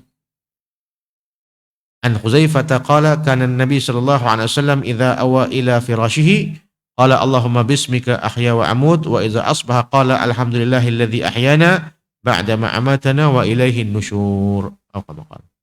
Maksudnya, telah menceritakan kepada kami Muslim, telah menceritakan kepada kami Syu'bah daripada Abdul Malik, daripada Rib'i, daripada Huzaifah, bahawa dia telah berkata, Nabi SAW telah mendatangi. Nabi SAW jika mendatangi tempat tidurnya, baginda akan berdoa, Allahumma bismika ahya wa amut. Yang bermaksud, ya Allah, dengan namamu aku hidup dan dengan namamu aku meninggal dunia. Sebaliknya, apabila baginda bangun, maka baginda bangun di pagi hari, baginda akan membaca alhamdulillahilladzi ahyana ba'da ma amatana wa ilaihin nusyur. Segala puji bagi Allah yang telah menghidupkan kami, telah mematikan kami, dan kepadanya kita kembali. Maka dalam bab ini hendaklah kita berdoa kepada Allah Subhanahu wa taala dengan sebaik-baiknya, sebagaimana firman Allah Taala dalam surah Al-Ghafir ayat 60, Allah menyatakan wa qala rabbukum ud'uni astajib lakum. Sesungguhnya Tuhan telah berfirman, berdoalah kepada kamu, nescaya aku akan perkenankan permohonan kamu. Baik, jadi orang yang tak berdoa ni macam mana? Innal ladzina yastakbiruna an ibadati sayadkhuluna jahannama dakhirin. Sesungguhnya orang yang bersikap sombong untuk beribadah dan berdoa kepadaku, sombong tak mau berdoa, aku akan masukkan mereka ke dalam neraka Jahannam dalam keadaan yang hina. Baik, Ibnu Katsir menyatakan ayat ini menunjukkan kurniaan dan kemurahan Allah Ta'ala yang meminta para hambanya untuk meminta kepadanya dan akan diperkenankan akan doanya. Ya, begitu. Baik. Jadi firman Allah Ta'ala lagi, wa idza sa'alaka ibadi anni fa inni qarib. Tadi kita dah bahaskan ayat ini. Ya. Yang maksudnya, apabila hamba-Ku bertanya kepadamu tentang aku, katakanlah aku itu sentiasa dekat. Ujibu da'watu da'i idza da'an, aku menjawab doa hamba-hamba-Ku ketika mana mereka mereka berdoa, fal yastajibu li wal yu'minu bi la'allahum yarshudun. Maka hendaklah mereka menyahut seruanku dengan mematuhi perintahku, dan hendaklah mereka sentiasa beriman kepadaku supaya mereka itu sentiasa berada dalam kebenaran. Ayat ini menunjukkan betapa dekatnya Allah Ta'ala dengan kita yang berdoa kepadanya. Ibnu Katsir telah menyatakan daripada Abdul Razak, telah menceritakan daripada Ja'far Ibnu Sulaiman, daripada Auf, daripada Al-Hasan, bahawa para sahabat telah bertanya kepada Rasulullah sallallahu alaihi wasallam, di manakah Tuhan kita? Bila disebutkan dalam Ibnu Katsir ditanyakan, di manakah Tuhan kita? Maka Allah turunkan ayat tadi. Itu di antara sebab kenapa diturunkan ayat ini. Ada riwayat lain mengatakan ketika sahabat bertanya kepada Nabi SAW, bagaimanakah caranya untuk kita berdoa? Adakah Tuhan itu jauh sampai kami kena mengangkat suara kami, ataupun dekat dengan kami itu berdoa dengan suara yang perlahan? Maka turun juga ayat ini. Ya. Tapi dalam riwayat yang lain daripada Abdul Razak tadi menyatakan bahawa ketika sahabat bertanya kepada Nabi SAW, di manakah Tuhan kita? Maka turunlah ayat, wa idza sa'alaka ibadi anni fa inni qarib ujibu da'watu da'i idza da'an. Dan ketika ditanya kepadamu wahai Muhammad tentang aku, katakanlah aku tu dekat dan aku menjawab doa hamba-Ku ketika mana mereka berdoa. Baik. Jadi sebenarnya ini nak menunjukkan apa? Nak menunjukkan sebenarnya di sini rahmatnya, bukanlah kata zatnya. Ya, nak menunjukkan dekatnya Allah Ta'ala itu dengan kita tu atas rahmatnya, kasih sayangnya, ya.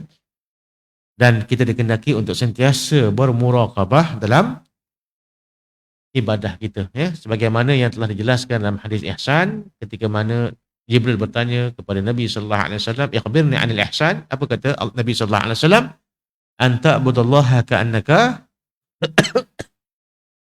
anta abudallaha ka'annaka tarahu." Hendaklah kamu beribadah kepada Allah Ta'ala seolah-olah kamu melihat dia. Kalau kamu tidak melihat dia, fa in anta abudallaha ka'annaka tarahu fa in lam takun tarahu fa innahu yaraka. Kalau kamu tidak melihat dia, ketahuilah Allah tu melihat kamu. Baik. Rasulullah SAW bersabda dalam sebuah hadis menjelaskan balik apa yang dikatakan tentang persoalan di mana Tuhan itu, ya. Terdapat satu hadis yang sering digunakan nak menunjukkan Tuhan itu duduk di langit. Nanti kita akan bahaskan apa maksudnya tu, ya. Baik, sebagaimana yang kita jelaskan dalam hadis tadi yang berbunyi aw kama qala yanzilu rabbuna tabaraka wa ta'ala kulla lailatin ila as-sama'id dunya hina yabqa sulusul lail al-akhir yaqulu man yad'uni fa astajib lahu man yas'aluni fa'atiyahu man yastaghfiruni fa'aghfir lahu.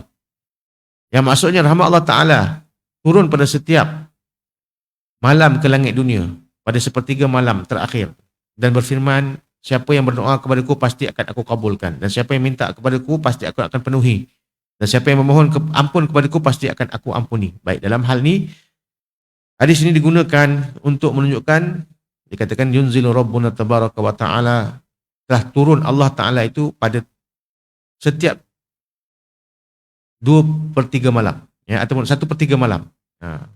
Ila sama'id dunya hina yabqa sulusul lail, pada 1/3 malam yang akhir, ya. Yabqa sulusul laili akhir. Baik. Bagaimanakah cara untuk kita faham hadis ni? Ibnu Hajar menyatakan ketika mensyarahkan hadis ini dalam Fathul Bari, bahawa hal ini dijadikan dalil oleh mereka yang menetapkan adanya arah bagi Allah. Jadi Imam Ibnu Hajar Al-Asqalani dah sebut benda ni dalam kitab Fathul Bari. Dia kata ada golongan yang menetapkan adanya jihah bagi Allah Ta'ala. Sedangkan kita dah bagi tahu benda ni satu benda yang perlu kita faham secara konteks, bukan teks. Ini kita dah bahas awal pagi semalam. Ya, bagaimana memahami teks-teks mutasyabihat. Ya.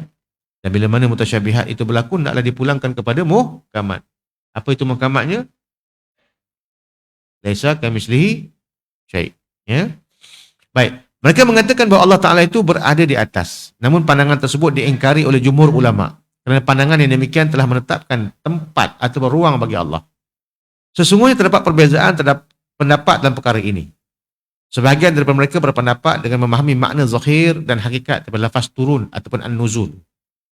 Maka mereka itu adalah golongan musyabbihah, iaitu golongan yang menyamakan Allah Ta'ala dengan makhluk. Maha suci Allah daripada perkataan mereka. Sebagian lagi menyanggah kesahihan hadis ini dengan mengatakan ini hadis yang tidak sahih. Itu bagi golongan Khawarij dan Mu'tazilah. Sebab pada golongan Mu'tazilah mereka tidak berhujah untuk akidah melainkan hadis-hadis mutawatir. Adapun hadis ahad, mereka mengatakan zanni dilalah, zanni thubut dan zanni dilalah. Jadi mereka tidak berhujah dengan hujah yang tersebut. Ya. Adapun kita dalam Ahlussunnah wal Jamaah, kita menganggap hadis ahad itu apabila sudah mencukupi syarat-syarat sahihnya, boleh digunakan sebagai hujah kerana dia memberi faedah ilmu yaqin, ya.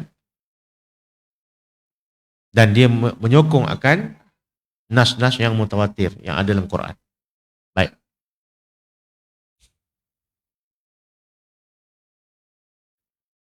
Jadi ada golongan yang menyanggah kesahihan hadis ini, iaitu golongan Khawarij dan Mu'tazilah. Yang peliknya, mereka mentakwilkan lafaz-lafaz dalam Quran yang seumpama ini, tetapi mengingkari apa yang ada dalam hadis. Barangkali kerana jahil ataupun kedegilan mereka. Ada yang memahami masalah ini sebagaimana adanya, tanpa takwil, mengimani dan mensucikan Allah Ta'ala daripada kaifiyah, cara ataupun bagaimana, dan tashbih, penyerupaan dengan makhluk. Mereka inilah jumhur ulama salaf. Pendapat ini telah dinukilkan oleh Al-Baihaqi dan lainnya daripada imam yang empat, iaitu Imam Malik, Imam Abu Hanifah, Imam Syafi'i dan Imam Ahmad bin Hanbal, dan beberapa ulama salaf. Jadi inilah pandangan yang terbaik, iaitu amaraha kama ja'at bila tafsir. Terima sebagaimana adanya, tapi dengan syarat. Syaratnya apa? 7 syarat. Itu jangan lupa. Bila sebut saja tafwid, mesti ada 7 syarat itu. Apa dia? 7 syarat tu? Ingat tak? At-taqdis, at-tasdiq, al-i'tiraf bil-ajzi, as-sukun, al-kafu, ya, al-imsak dan at-taslim. 7 perkara, ya. Ingat 7 perkara tu, muka surat 13. Tu jangan lupa tu. Ya, bila sebut saja tafwid, nak serahkan makna tu kepada Allah, ataupun ada golongan yang kata kami isbat saja, betul lah, tak ada masalah lah. Tapi mesti dengan 7 syarat ni, sebagaimana telah ditetapkan oleh Al-Ghazali rahimahullah ta'ala, iaitu at-taqdis, at-tasdiq, al-i'tiraf bil-ajzi, as-sukut, al-imsa, al-kafu, at-taslim.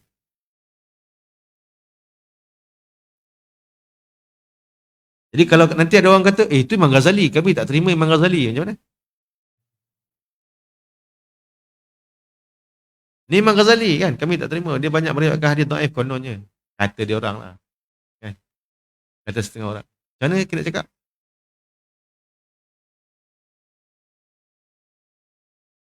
Janganlah tengok Imam Ghazali, dia tengok apa dia cakap tu. Kan? Sebab apa yang dia cakap itu juga syarat menepati di atas laisa kamitslihi syai'. Kan? Itulah dia syarah kepada laisa kamitslihi syai' tu. Yang dikatakan syai' tu kan sesuatu. Dengan kita menafikan, kalau kita belajar ilmu tauhid, dia menafikan 4 perkara. Apa? Ingat tak semalam? Menafikan aina, mata, kaifa, kam. Itulah dia, kan? Itulah. Okey, seterusnya. Kemudian ada yang membahaskan dengan mentakwil lafaz turun tu dengan makna yang sesuai dengan penggunaan bahasa Arab.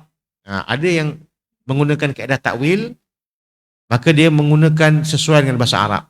Ya? Maksudnya, kata Imam Al-Qastalani. Tapi kita nak gunakan takwil, kena faham ya? Walaupun kita dibenarkan takwil, tapi takwil kita mesti berdasarkan ijma'. Jangan takwil guna akal sendiri. Siapa kita yang nak menjelaskan takwil tu? Jadi mesti menggunakan ijma'. Ya? Baik, menurut Al-Qastalani, menurut maksud turun itu adalah turunnya rahmat Allah Ta'ala. Berkata Ibnu Al-Arabi, telah menukilkan bahawa ahli bid'ah telah menolak hadis-hadis yang berhubungan dengan turunnya Allah Ta'ala. Dan golongan salaf memahami sebagaimana adanya tanpa takwil. Sedangkan sebagian ulama pula mentakwilkan, dan pandangan ini yang aku pegang. Jadi kata Abu Bakar Ibn Arabi, dia kata apa? Ada 3 masalah dalam masalah ni. Pertama, golongan yang tolak. Dia kata hadis ni adalah tidak sahih. Itu golongan siapa tu? Khawarij dan Mu'tazilah. Golongan yang kedua, golongan yang tafwid. Itu golongan salaf. Ada golongan yang ketiga, iaitu golongan yang mentakwilkan. Dan kata Ibn Arabi, Al-Qadhi, ini bukan Ibn Arabi Sufi ni. Ibn Arabi Al-Qadhi, dia mengatakan, yang aku pegangi yang ini. Adapun kata turun, an-nuzul, itu kembali kepada sifat perbuatan Allah, bukan kepada zat Allah. Kalau kita mengaji tentang masalah tauhid, sifat zat, sifat af'al, senang dia. Kan? Ini termasuk dalam sifat fi'il, sifat perbuatan. Bahkan ia termasuklah ibarat berkenaan dengan kerajaan Allah Ta'ala. Para malaikat yang membawa turun perintah dan larangannya. Abu Bakar bin Farah meriwayatkan bahawa sebahagian ulama menyatakan kata turun itu sebenarnya adalah daripada makna hadis yang lain, iaitu diturunkan, iaitu yunzilu, iaitu dibariskan dhammah dengan jalan menghilangkan maf'ulnya. Jadi fi'il mudhari' majhul. Ya.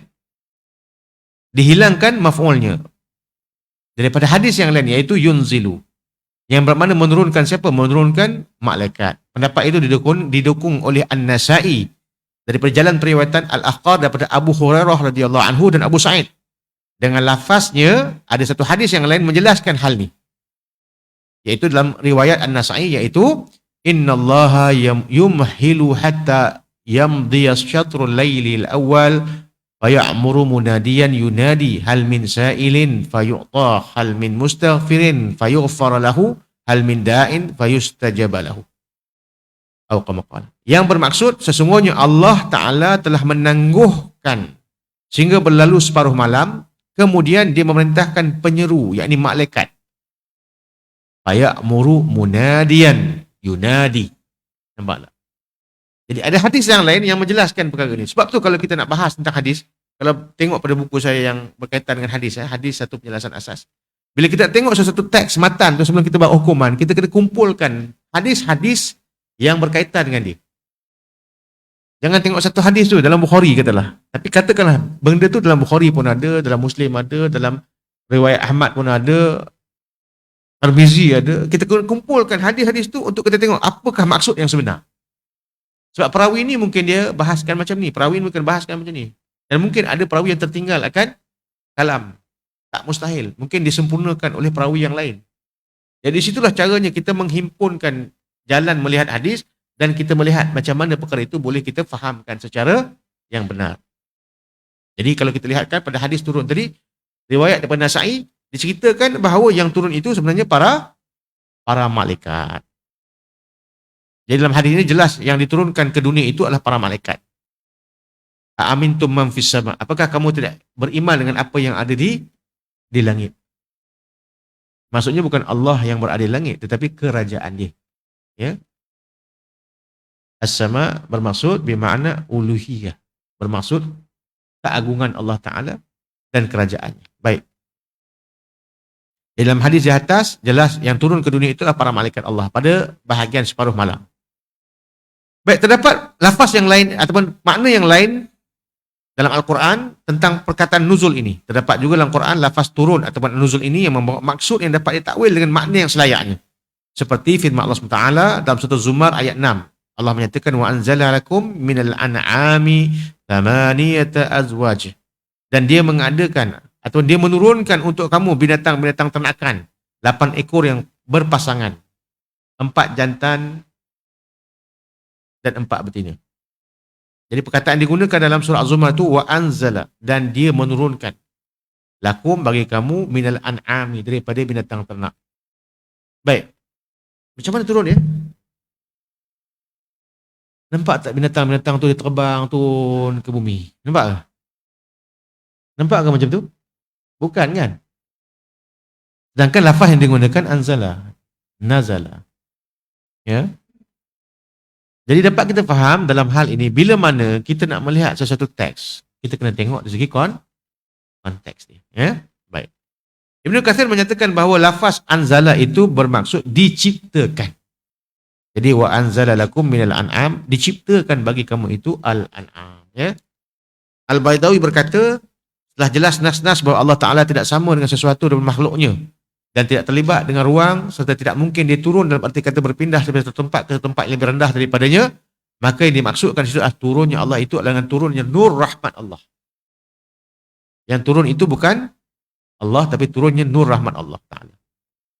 Maka kembali kepada pembahasan hadis yang kita bahaskan tadi, menyatakan bahawa Rasulullah SAW telah mengajarkan umat bagaimana tata cara tidur. Iaitu ketika mana hendak tidur, hendaklah kita mengibas tempat tidur kita dengan kain sebanyak 3 kali dan membaca doa Bismika Rabbi wada'tu jambi wa bika arfa'uhu in amsakta nafsi faghfir laha wa in arsaltaha faghfazha bima tahfazu bihi ibadakas salihin. Yang bermaksud dengan menyebut namamu, wahai Tuhanku, aku baringkan pinggangku di atas namamu, aku mengangkatnya, dan jika engkau menahan diriku ataupun mematikan aku, maka berikanlah keampunan kepadanya, dan jika engkau lepaskannya, maka jagalah sebagaimana engkau menjaga hamba-hamba yang soleh. Nah, apabila nak tidur, Nabi mengajar untuk baca Allahumma bismika ahya wa amut, dan apabila kita nak bangun daripada tidur, Nabi mengajar kita alhamdulillahilladzi ahyana ba'da ma amatana wa ilaihin nusyur. Dan bolehlah kita membaca doa ini dengan kita membaca juga surah-surah seperti Muluk dan sebagainya, ya, untuk dijadikan sebagai kelaziman di atas ketaatan kita kepada Allah Subhanahu wa taala. Baik. Hadis yang seterusnya, hadis yang ke-19, 20 dan 21. Mengenai cemburunya Allah, rahmat Allah dan sangkaan baik kepada Allah Ta'ala. Wa bi ilaihi annahu qala la yattakhidhul mu'minina al-kafirina awliya'a la yattakhidhul mu'minuna al-kafirina awliya'a min dunil mu'minin wa man yaf'al dhalika falaysa min Allah fi syai'in illa an tattaqu minhum tuqata wa yuhazzirukumullahu nafsah wa ilallahil masir. Maksudnya, janganlah orang beriman mengambil orang kafir sebagai pemimpin dengan meninggalkan orang yang beriman. Sesiapa yang melakukan larangan yang demikian, maka tiadalah dia mendapat perlindungan daripada Allah SWT dalam satu apapun, kecuali kamu hendak menjaga diri daripada sesuatu bahaya yang kamu takuti dari pihak mereka yang kafir itu. Allah merintahkan kamu supaya beringat-ingat terhadap kekuasaan dirinya, iaitu menyeksa diri kamu kepada Allah Ta'ala jugalah kamu kembali. Ali Imran ayat 28. Seterusnya hadis yang ke-19. Wa bi ilaihi annahu qala haddatsana Umar bin Hafs. Haddatsana Umar bin Hafs ibn al-Ghiyath, haddatsana Abi, haddatsana A'mash an Syaqiq an Abdullah an Nabi sallallahu alaihi wasallam qala ma min ahadin aghyaru min Allah min ajli dhalika harrama fawahisha wa ma ahadun ahabba ilaihi al-madhu min Allah atau kama qala. Telah menceritakan kepada kami Umar bin Hafs bin Ghiyath, telah menceritakan kepada kami ayahku, telah menceritakan kepada kami Al-Amash daripada Syaqiq, daripada Abdullah, daripada Nabi sallallahu alaihi wasallam, bahawa baginda telah bersabda, tidak ada seorang pun yang lebih cemburu daripada Allah Ta'ala, yang kerana bersifat cemburunya Allah mengharamkan segala bentuk kejahatan, dan tidak ada seorang pun yang lebih suka dipuji daripada Allah Subhanahu wa Ta'ala. Baik. Keterangan hadis ini, atau kama qala, Al-Bukhari memulakan bab ini dengan mendatangkan ayat Quran wa yuhadzirukumullahu nafsah. Allah perintahkan supaya kamu beringat-ingat terhadap kekuasaan zatnya, iaitu menyiksa kamu. Ialah berkenaan dengan penisbahan nafsun. Ini dah kita bahaskan pada bab zat dulu, ya. Pada bab zat semalam kita dah bahaskan berkenaan dengan nafs. Jadi ini sebenarnya kalam apa ni kita panggil?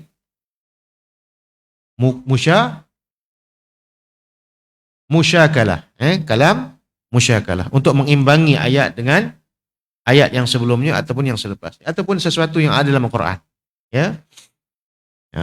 Lupa dah semalam baru belajar.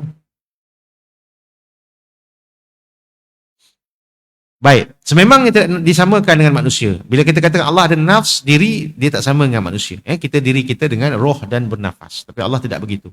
Al-Baihaqi mendatangkan ayat tersebut dalam kitabnya Al-Asma' wa Sifat dengan judul An-Nafs. Beliau menyatakan bahawa yang dimaksudkan dengan nafs pada ayat tersebut adalah zat Allah Ta'ala. Itu zat Allah Ta'ala. Baik, kemudian Al-Bukhari mendatangkan hadis berkenaan dengan Allah Ta'ala cemburu yang mengakibatkan diharamkan segala bentuk kejahatan. Maka perkataan aghyaru, lebih cemburu, itu dapat perlu ditakwilkan. Nampak tak dekat situ? Cemburu ni sifat siapa? Sifat manusia. Kalau sifat manusia tu, manusia yang lebih khusus siapa? Perempuan lah, kan? Betul tak? Cemburunya perempuan. Jadi Allah lebih cemburu daripada itu. Macam mana nak faham benda ni? Perlu takwil tak? Perlu takwil lah ni. Ini mutasyabihat dalam hadis, ya. Menurut Al-Qastalani, perkataan cemburu itu hanya Allah Ta'ala saja yang mengetahuinya. Kita tak tahu. Kita tak tahu apa sebenarnya. Berkemungkinan ia adalah disebabkan kepada kemurkaan dan kebencian terhadap segala maksiat. Juga boleh ditakwilkan dengan ketiadaan redha. Maka bagi seorang Muslim, perlulah beringat akan azab Allah Ta'ala dengan menjaga dirinya daripada terjebak dengan maksiat dan dosa. Sama ada maksiat zahir ataupun maksiat batin. Maksiat zahir itu membersihkan mata, telinga, lisan, perut, kemaluan, dua kaki, dua tangan, daripada dosa-dosa yang hinggap pada anggota zahir. Jadi kita kena buang perkara itu. Kerana Allah memerintahkan kita dengan kebaikan. Allah memerintah kita dengan ketaatan. Dan Allah mengharamkan kepada kita untuk melakukan kejahatan dan maksiat. Maka kita kena tinggalkan maksiat. Termasuklah hal itu kita kena tinggalkan maksiat dalam hati kita. Bukan setakat yang zahir, tetapi dalam hati kita seperti membuang sombong, riak, ujub, hasad, dengki, cinta dunia, marah, bakhil, banyak makan, berangan-angan panjang, ghurur dan sebagainya. Dengan kita apa? Dengan kita itu melazimi sifat-sifat mahmudah yang diperintahkan kepada kita untuk kita mendapatkannya dengan cara mujahadatun nafs seperti taubat, sabar, takut, harap, redha, syukur, ikhlas, zuhud, tawakal, kasih akan Allah Ta'ala, redha, ingat mati dan sebagainya. Maka inilah perkara yang kita kena lakukan untuk kita itu mendapatkan keredaan Allah. Jadi maksud cemburu itu apa dia? Aghyar itu maksudnya aghyaru minallah. Ma min ahadin aghyaru minallahi. Tidak ada seorang pun yang lebih cemburu kepada Allah Ta'ala, artinya ketiadaan redha. Bila mana kita melakukan kemaksiatan. Jadi kita kena faham. Dalam ilmu tauhid kita bahas, bila manusia itu melakukan satu perkara, maka di waktu itu kita kena faham dua konsep. Konsep apa? Konsep izin dan redha. Konsep izin dan redha. Izin ni kalau kita nak buat apa pun boleh. Allah izinkan. Kalau kita ada arak depan kita ni, kita nak minum arak, boleh tak? Boleh. Allah boleh izinkan. Tapi Allah redha tak? Allah tak redha. Allah izinkan tapi tak redha. Jadi ada keizinan tapi tidak ada keredaan. Dan keredaan itu perlu dirujuk kepada agama berdasarkan al-yawma akmaltu lakum dinakum wa atmamtu alaikum ni'mati wa raditu lakum Islam madinah. Pada hari ini aku telah sempurnakan bagi kamu agama kamu. Aku telah sempurnakan nikmatku kepadamu dan aku redha Islam itu sebagai agama. Jadi kena mengikut atas aturan hukum hakam yang telah ditetapkan dalam syariat. Baik, cukup sekali. Baik, seterusnya kita tengok pada hadis. Ni hadis tentang hal ni boleh kita baca dekat 19 ni. Seterusnya kita pergi hadis yang ke-20. Baik.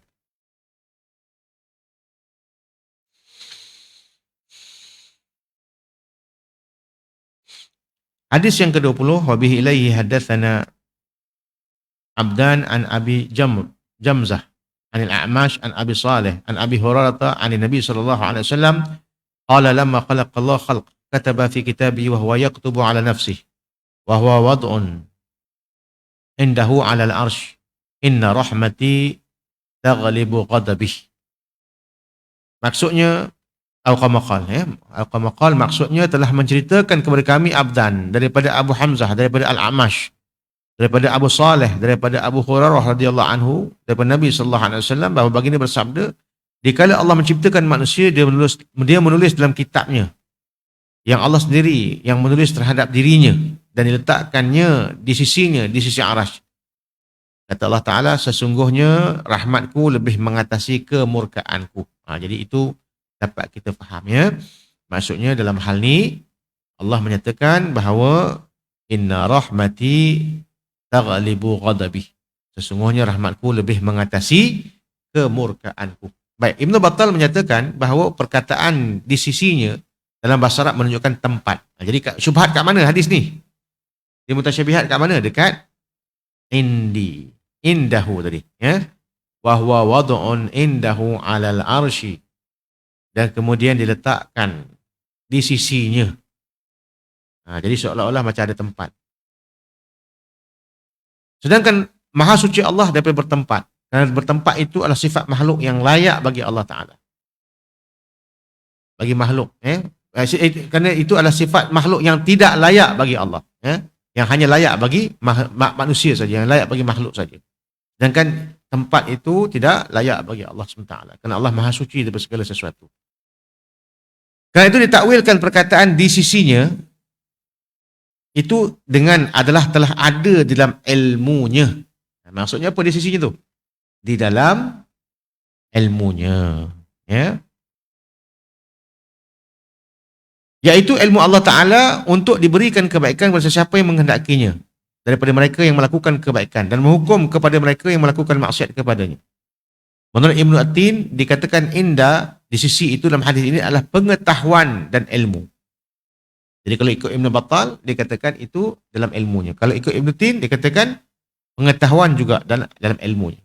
Penulisan dalam kitabnya dan diletakkan di sisi itu bukanlah menunjukkan bahawa Allah Ta'ala itu perlu diberikan peringatan, tetapi ialah tugas para malaikat yang ditugaskan menangani golongan yang diberikan tugas. Jadi ini adalah sesuatu yang Allah Ta'ala sebutkan daripada rahmat Allah Ta'ala. Dan dalam hal ini, Allah menyatakan dalam sebuah hadis riwayat Bukhari yang maksudnya Allah memberikan atau menjadikan rahmat itu 100 bahagian.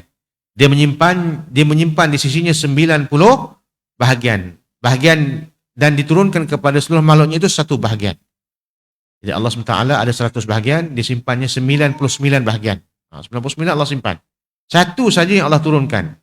Sekiranya orang kafir mengetahui setiap rahmat di sisi Allah Ta'ala dengan kasih sayangnya, nescaya mereka tidak berputus asa daripada mencari syurga, iaitu rahmat Allah Ta'ala. Dan jika orang mukmin mengetahui akan azab seksa Allah Ta'ala, kemurkaannya, maka mereka pasti tidak akan berasa aman daripada nerakanya. Jadi itu maksudnya luasnya rahmat Allah Ta'ala ini. Dan rahmat Allah Ta'ala itu dapat dilihat daripada firman Allah Ta'ala dalam surah Al-A'raf ayat 156. Allah berfirman, wa rahmati wasi'at kulla syai'in. Dan rahmatku itu meliputi tiap-tiap sesuatu. Ya. Jadi kata setengah para ulama tafsir, dikatakan sebagian ahli tafsir menyebutkan lafaz umum, namun maknanya khusus. Maksudnya rahmatku meliputi tiap-tiap satu, maksudnya dikatakan lafaznya umum tapi maknanya khusus. Yang dimaksudkan rahmat itu, yang disebutkan Allah Ta'ala dalam ayat tersebut adalah rahmatku begitu luas bagi orang yang beriman dengan aku di kalangan umat Muhammad. Ia berdalilkan ayat selepasnya itu, iaitu aku akan menentukan bagi orang yang bertakwa. Fasa'aqtubuha lilladzina yattaqun. Jadi sebenarnya itu luas tetapi dia khusus kepada umat Nabi SAW. Maka pandangan ini adalah pandangan Ibn Abbas. Daripada Sa'id bin Jubair, daripada Ibn Abbas, bahawa beliau telah membaca, dan rahmatku meliputi tiap-tiap sesuatu. Maka aku akan menentukannya bagi orang bertakwa. Lalu ia berkata dengan katanya, ja'alahallahu lihaza ummah. Iaitu Allah menjadikan rahmat tersebut untuk umat ini. Ya, itu tafsir para sahabat. Jadi ini termasuk dalam apa yang kita namakan sebagai luasnya rahmat Allah Ta'ala kepada umat Nabi SAW, khususnya dan juga umumnya kepada manusia sekaliannya. Baik. Di antara tanda-tanda kebesaran Allah SWT, dikatakan dalam hadis riwayat Bukhari, bagaimana maksudnya pada muka 152, Allah menjadikan rahmat sebanyak 100 bahagian. Dia menyimpan 99 bahagian dan menurunkan 1 bahagian di dunia. Atau menurunkan 1 bahagian ke dunia. Antara bahagian tersebut adalah sifat saling mengasihi sesama makhluk. Sehingga seekor binatang akan mengangkat tapak kakinya daripada anaknya. Takut-takut akan terpijak anaknya. Itu di antara rahmat dan kasih sayang Allah SWT. Dan Allah Ta'ala ini dengan rahmatnya mengampunkan dosa hamba-hambanya yang memohon ampun kepada dia. Khususnya umat Nabi Muhammad SAW, di mana saja mereka berada, besar mana dosa mereka, Allah akan ampunkan mereka dengan kasih sayang dan rahmat Allah Subhanahu wa Ta'ala, insya-Allah. Baik. Jadi itu yang berkaitan dengan hadis yang ke-20, insya-Allah. Tengok pada hadis yang 156, hadis yang ke-21 yang berkaitan dengan rahmat Allah Ta'ala lagi.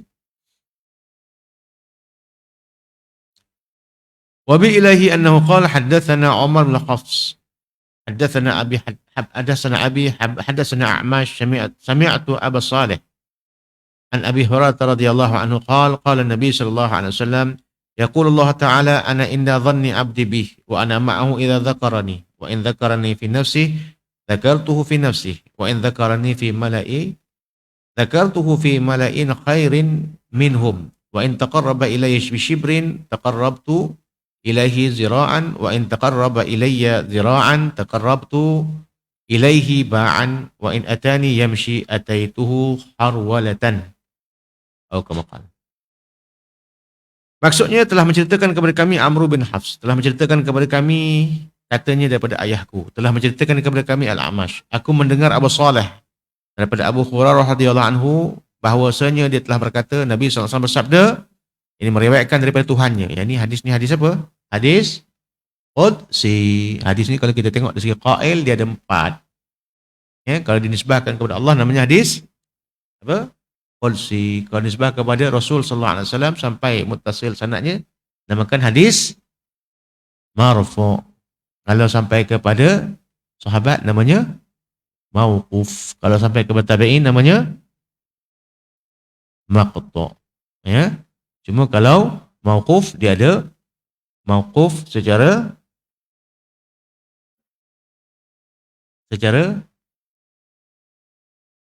yang zahirnya dilihat dia itu daripada sahabat, tapi kadang-kadang hukumnya marfu'. Sebab marfu' ada marfu' yang tasrih dan ada marfu' yang hukmi. Ya. Baik, itu boleh tengok dalam perbahasan masalah hadis. Ustaz silakan.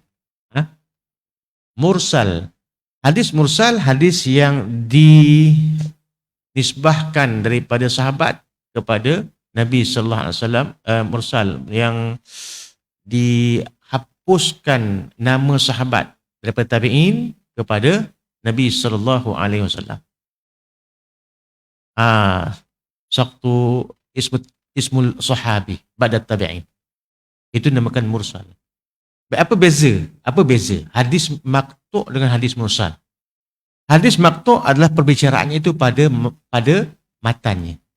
Hadis mursal perbahasannya pada sanadnya. Jelas? Contohnya Sa'id bin Musayyib ataupun Hasan Basri. Terus dia mengatakan telah bersabda Nabi sallallahu alaihi wasallam. Sedangkan kita tahu kan Hasan Basri tidak hidup bersama dengan Nabi. Dia waktu itu kecil lagi kan. Dia tak sebut nama sahabat. Terus saja dia memursalkan akan hadisnya itu kepada Nabi sallallahu alaihi wasallam tanpa menyebut nama sahabat. Maka itu dinamakan sebagai mursal. Ya. Cuma dalam mazhab Syafi'i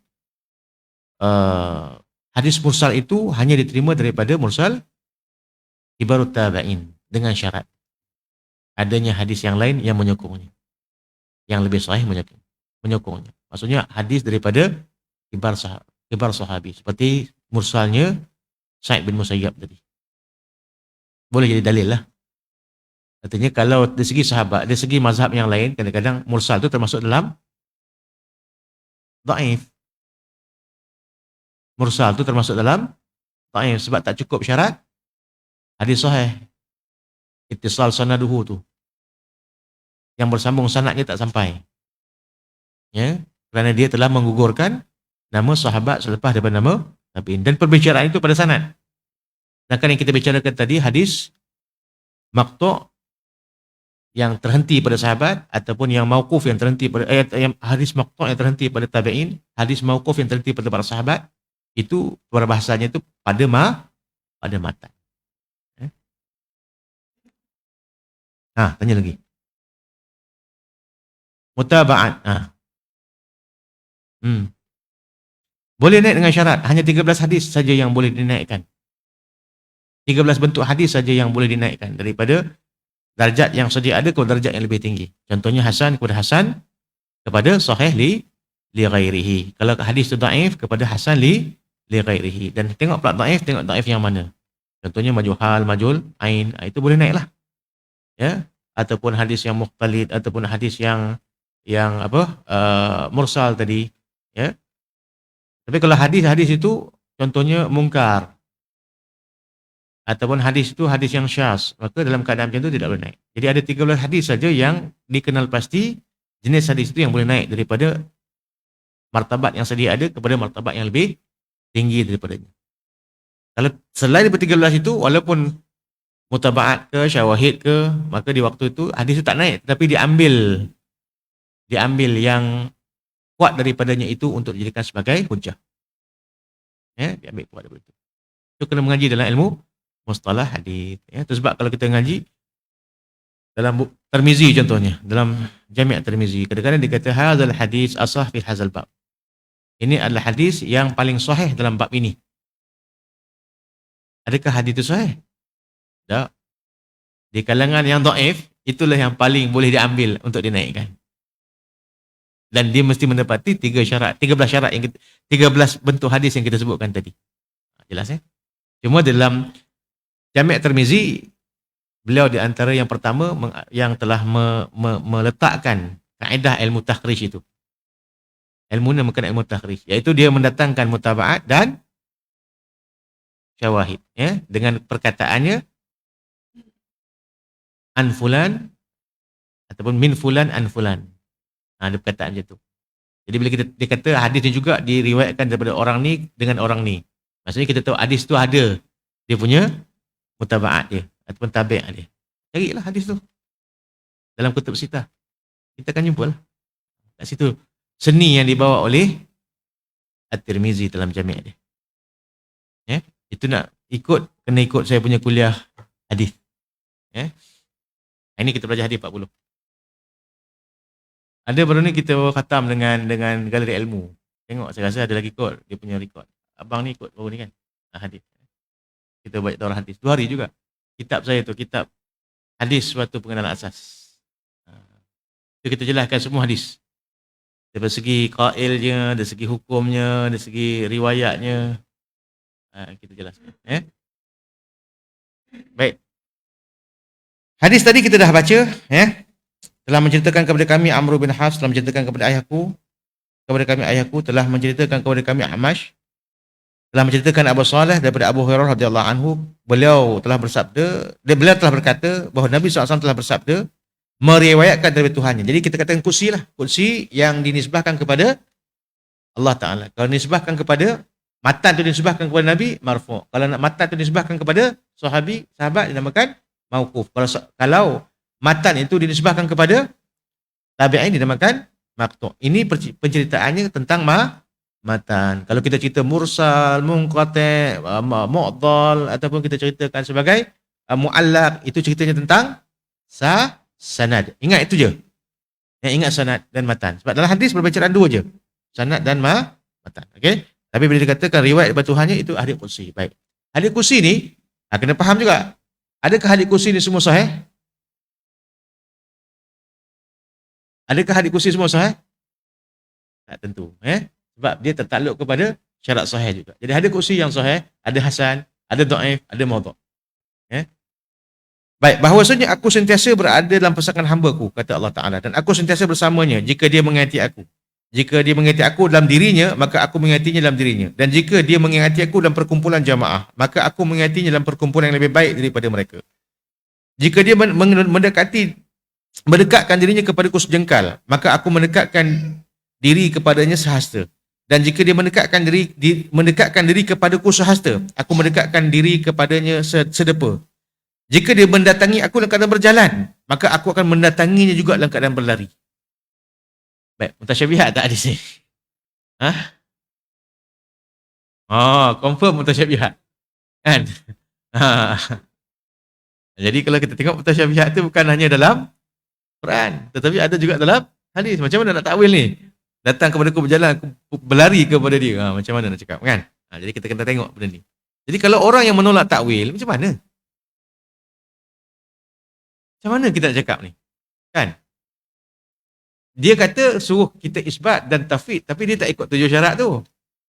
Maksudnya, dia pun takwil juga, tapi dia takwil dengan akal dia lah, kan? Wallahu alam. Siapa golongan tu kita tak sebut. Wallahu alam. Baik. Al-Qamakal, keterangan hadis. Pernyataan daripada matan hadis. Yaqulullahu ta'ala ana inda dhanni abdi bi. Allah Ta'ala berfirman, aku sentiasa berada dalam pasangan hamba-Ku. Menurut Ibn Hajar, bermaksud Allah Ta'ala berkuasa melakukan apa yang disangkanya. Setengah ulama berkata ia adalah terbatas ketika sakaratul maut. Sebagaimana hadis yang diriwayatkan oleh Jabir, riwayat daripada Muslim. Yang Nabi SAW telah bersabda, aqamaqal ya la yamutunna ahadukum illa wa huwa yuhsinu dhanna billahi azza wa jalla.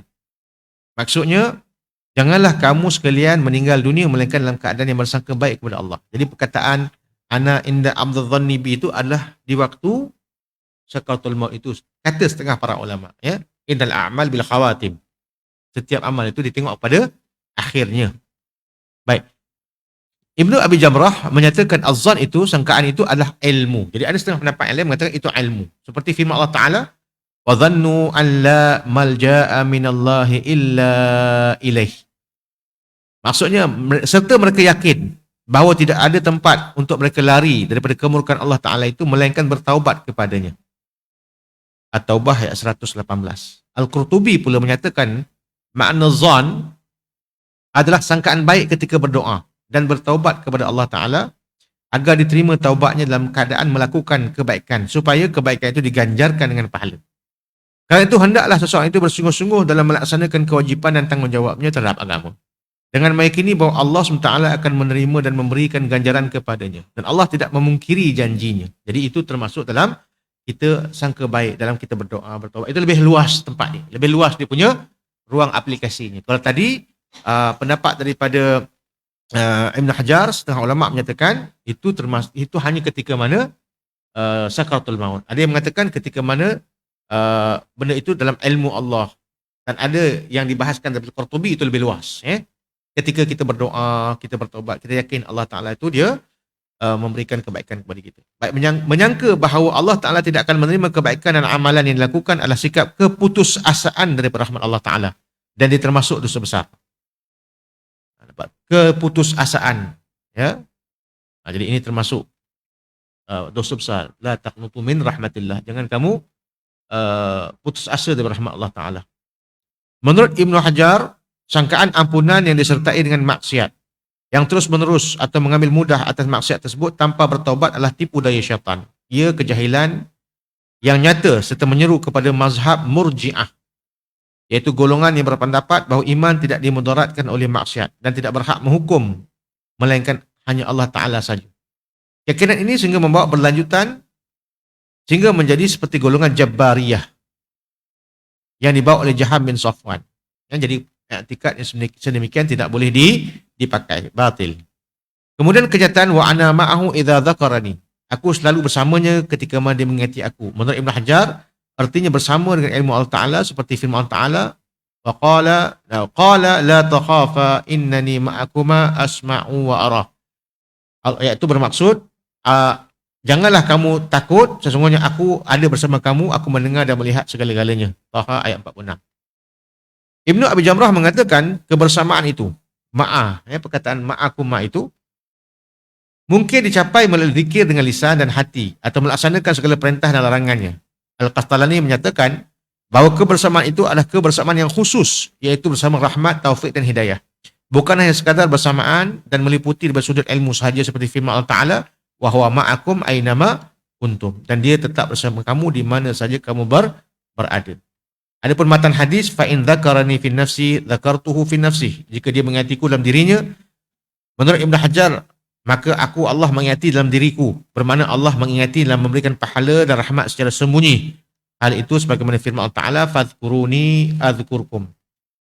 Maksudnya, oleh itu ingatlah aku kepadamu dengan mematuhi syariatku supaya aku membalas kamu dengan kebaikan.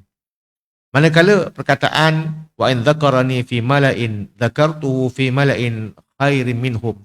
Jika ia mengingati aku dalam perkumpulan jamaah, maka aku akan mengingatinya dalam perkumpulan yang lebih baik daripada mereka.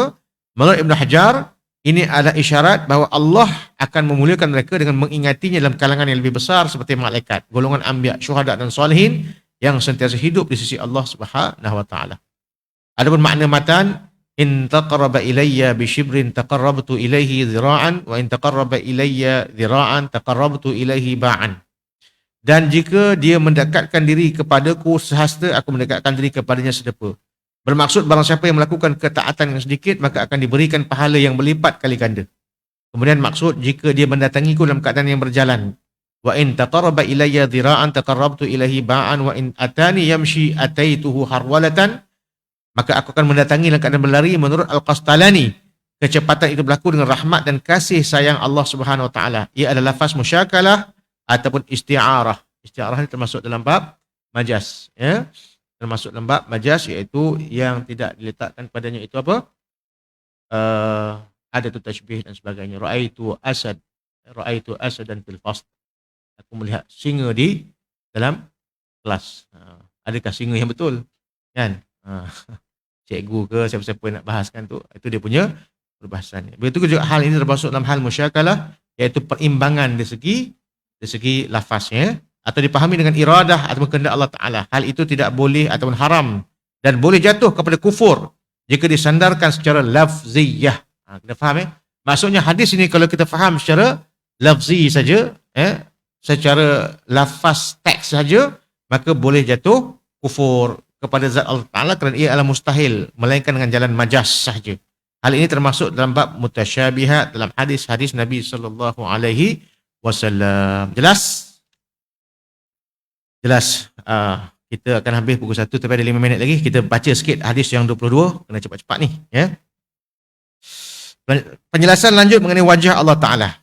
Firman Allah Ta'ala dalam surah Al-Qasas ayat 88. وَلَا تَدْعُوا مَعَ اللَّهِ إِلَهًا آخَرَ لَا إِلَهَ إِلَّا هُوَ كُلُّ شَيْءٍ حَالِكٍ إِلَّا وَجْهَهُ لَهُ الْحُكْمُ وَإِلَيْهِ تُرْجَعُونَ. Maksudnya, dan janganlah kamu menyembah Tuhan yang lain daripada Allah. Tidak ada Tuhan melainkan Dia. Setiap satu itu akan binasa melainkan zat Allah. Baginya lah kuasa memutuskan segala hukum, dan kepadanya lah kamu semua akan kembali untuk dihitung dengan amal masing-masing. Al-Qasas ayat 88. Hadis yang ke-22. Wabi ilaihi annahu qala haddatsana Qutaibah bin Sa'id haddatsana Hammad bin Zaid an Amrin an Jabir bin Abdullah qala lamma nazalat hadhihi al-ayah qul huwal qadiru ala an yab'atha 'alaykum 'adzaban min fawqikum qala an-nabi sallallahu alaihi wasallam a'udzu biwajhika faqala aw min tahti arjulikum faqala an-nabi sallallahu alaihi wasallam a'udzu biwajhika qala aw yalbisakum syia'a faqala an-nabi sallallahu alaihi wasallam hadzal aisar. Yang maksudnya yang maksudnya telah menceritakan kepada kami Qutaibah bin Sa'id, telah menceritakan kepada Hammad bin Zaid daripada Amr bin Jabir bin Abdullah bahawa dia telah berkata, tatkala ayat berikut diturunkan, katakanlah wahai Muhammad, Dia yang maha berkuasa mengirimkan seksaan untuk kalian daripada atas kalian. Ini kita baca tadi Dan Nabi SAW telah membaca doa, aku berlindung dengan wajahmu. Lantas Allah berfirman, atau di bawah kakimu. Maka Nabi membaca doa, aku berlindung dengan wajahmu. Dan Allah berfirman, atau menjadikan kalian berkelompok-kelompok. Maka Nabi mengatakan, dan ini lebih mudah. Al-Bukhari mendatangkan pada tajuk bab ini, kullu syai'in halik illa wajhahu. Tiap-tiap sesuatu akan binasa melainkan wajah Allah, zat Allah. Jadi kat sini dia punya syubhat dekat mana? Mutasyabihat dekat mana? Dekat wajah itu. Adakah Allah Ta'ala ni ada wajah saja? Kalau Allah Ta'ala tu ada wajah, maka ketika mana Allah kata kullu man 'alaiha fan wa yabqa wajhu rabbika dzul jalali wal ikram, setiap satu itu musnah, yang kekal adalah wajah Tuhanmu yang memiliki kekuasaan dan kemuliaan. Jadi yang kekal wajah. Tapi disebut kat dalam Quran ada tangan. Habis tangan macam mana? Hancur. Kaki macam mana? Hancur. Jadi tinggal kepala je lah. Macam tu. Na'udzubillah min zalik. Jadi kena sama ada tafwid boleh ataupun takwil. Dalam hal tu kena tengoklah. Kalau dia kata ayat tu dia kata yang kekal wajah hanya saja. Sudah. Tangan apa cerita? Kaki apa cerita kan? Dah kita bahas, ada bab yang dikatakan qadam, ada yang bab yang dikatakan sab, betis. Baik. Al-Qastalani menjelaskan wajhahu ditakwilkan kepada zat Allah Ta'ala. Ibn Battal menyatakan bahawa ayat dan hadis yang dinyatakan oleh Al-Bukhari menunjukkan lafaz wajah yang ditakwilkan dengan zat Allah Ta'ala. Jadi wajah itu apa? Zat Allah Ta'ala. Bukan anggota badan, tidak seperti wajah-wajah makhluk. Al-Kirmani mengatakan bahawa lafaz wajah bermakna zat ataupun wujud. Atau sesuatu yang diserahkan maknanya pada Allah, kerana mustahil diartikan anggota tubuh yang sudah dikenal. Al-Baihaqi menyatakan bahawa ada juga tafsiran wajah itu bermaksud keredaan. Ni nampak? Ada maksud yang lain. Selain daripada zat, ada juga bermaksud apa? Keredaan Allah Ta'ala, sebagaimana firman Allah Ta'ala, innama nut'imukum liwajhillah la nuridu minkum jaza'an wala syukura. Sesungguhnya kami memberi makan kepada kamu kerana mengharapkan redha Allah semata-mata. Kami tidak berkehendak sebarang balasan daripada kamu ataupun ucapan terima kasih. Jadi perkataan wajhillah itu apa? Liwajhillah itu maksud keredaan Allah. Baik, firman Allah Ta'ala lagi, yuriduna wajhahu, dan kami menghendaki wajahnya. Apa maksud dia? Keredoannya. Jadi takwil kat situ wajah adalah keredoannya. Daripada nas-nas yang telah dijelaskan, maka sudah pasti yang dimaksudkan dengan wajah itu bukan anggota badan yang difikirkan oleh manusia. Mengenai hadis dalam bab ini adalah doa Nabi SAW apabila dinyatakan tentang azab Allah Ta'ala. Nabi berdoa, a'udzu biwajhika, yang bermaksud aku berlindung dengan wajahmu, menunjukkan pengharapan yang hanya ditujukan kepada Allah Ta'ala semata-mata. Ya? Jadi ini sesuatu yang dapat kita faham melalui hadis yang ke-22. Ya? InsyaAllah lepas makan, kita akan, lepas rehat, kita akan sambung lagi hadis yang ke-23 sampailah ke hadis yang ke-40. InsyaAllah. Baik, ada soalan?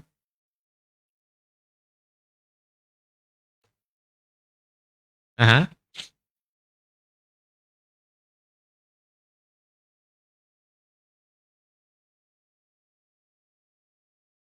Hmm. Minta Allah tentukan apa yang kita perlukan. Dua-dua pun boleh, tak ada masalah. Dua-dua diperintahkan.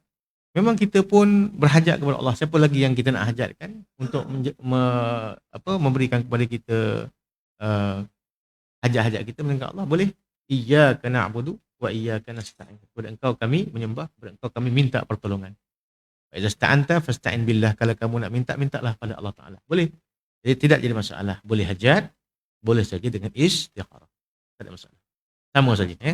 Sama. Ya. Ha? 18 hadis lagi. Tak ada, kita kena baca cepat-cepat lah. Sardan-sardan kita baca. Luar daripada akidah boleh. Bacaan iqlab. Itu tengok mana punya ulama. Kalau Hijaz, dia rapat. Mim ba'di. Tak. Kalau Misri, dia kena qadar satu selai kertas. Mim ba'di. Hijazi boleh, Misri boleh. Tak ada salah. Boleh. Misri, Mesir. Renggang. Hijaz tutup. Saya Manadan. Warattil Qur'an tartila. Bacalah Quran dengan tartil insya-Allah. Dengan tajwid lah yang penting. Bagi ada soalan? Ada. Cukup setakat tu. Biallahu alam. Aku liqauli hadza wa astaghfirullah. Assalamualaikum warahmatullahi wabarakatuh. Nanti kita sambung lagi pada kedua.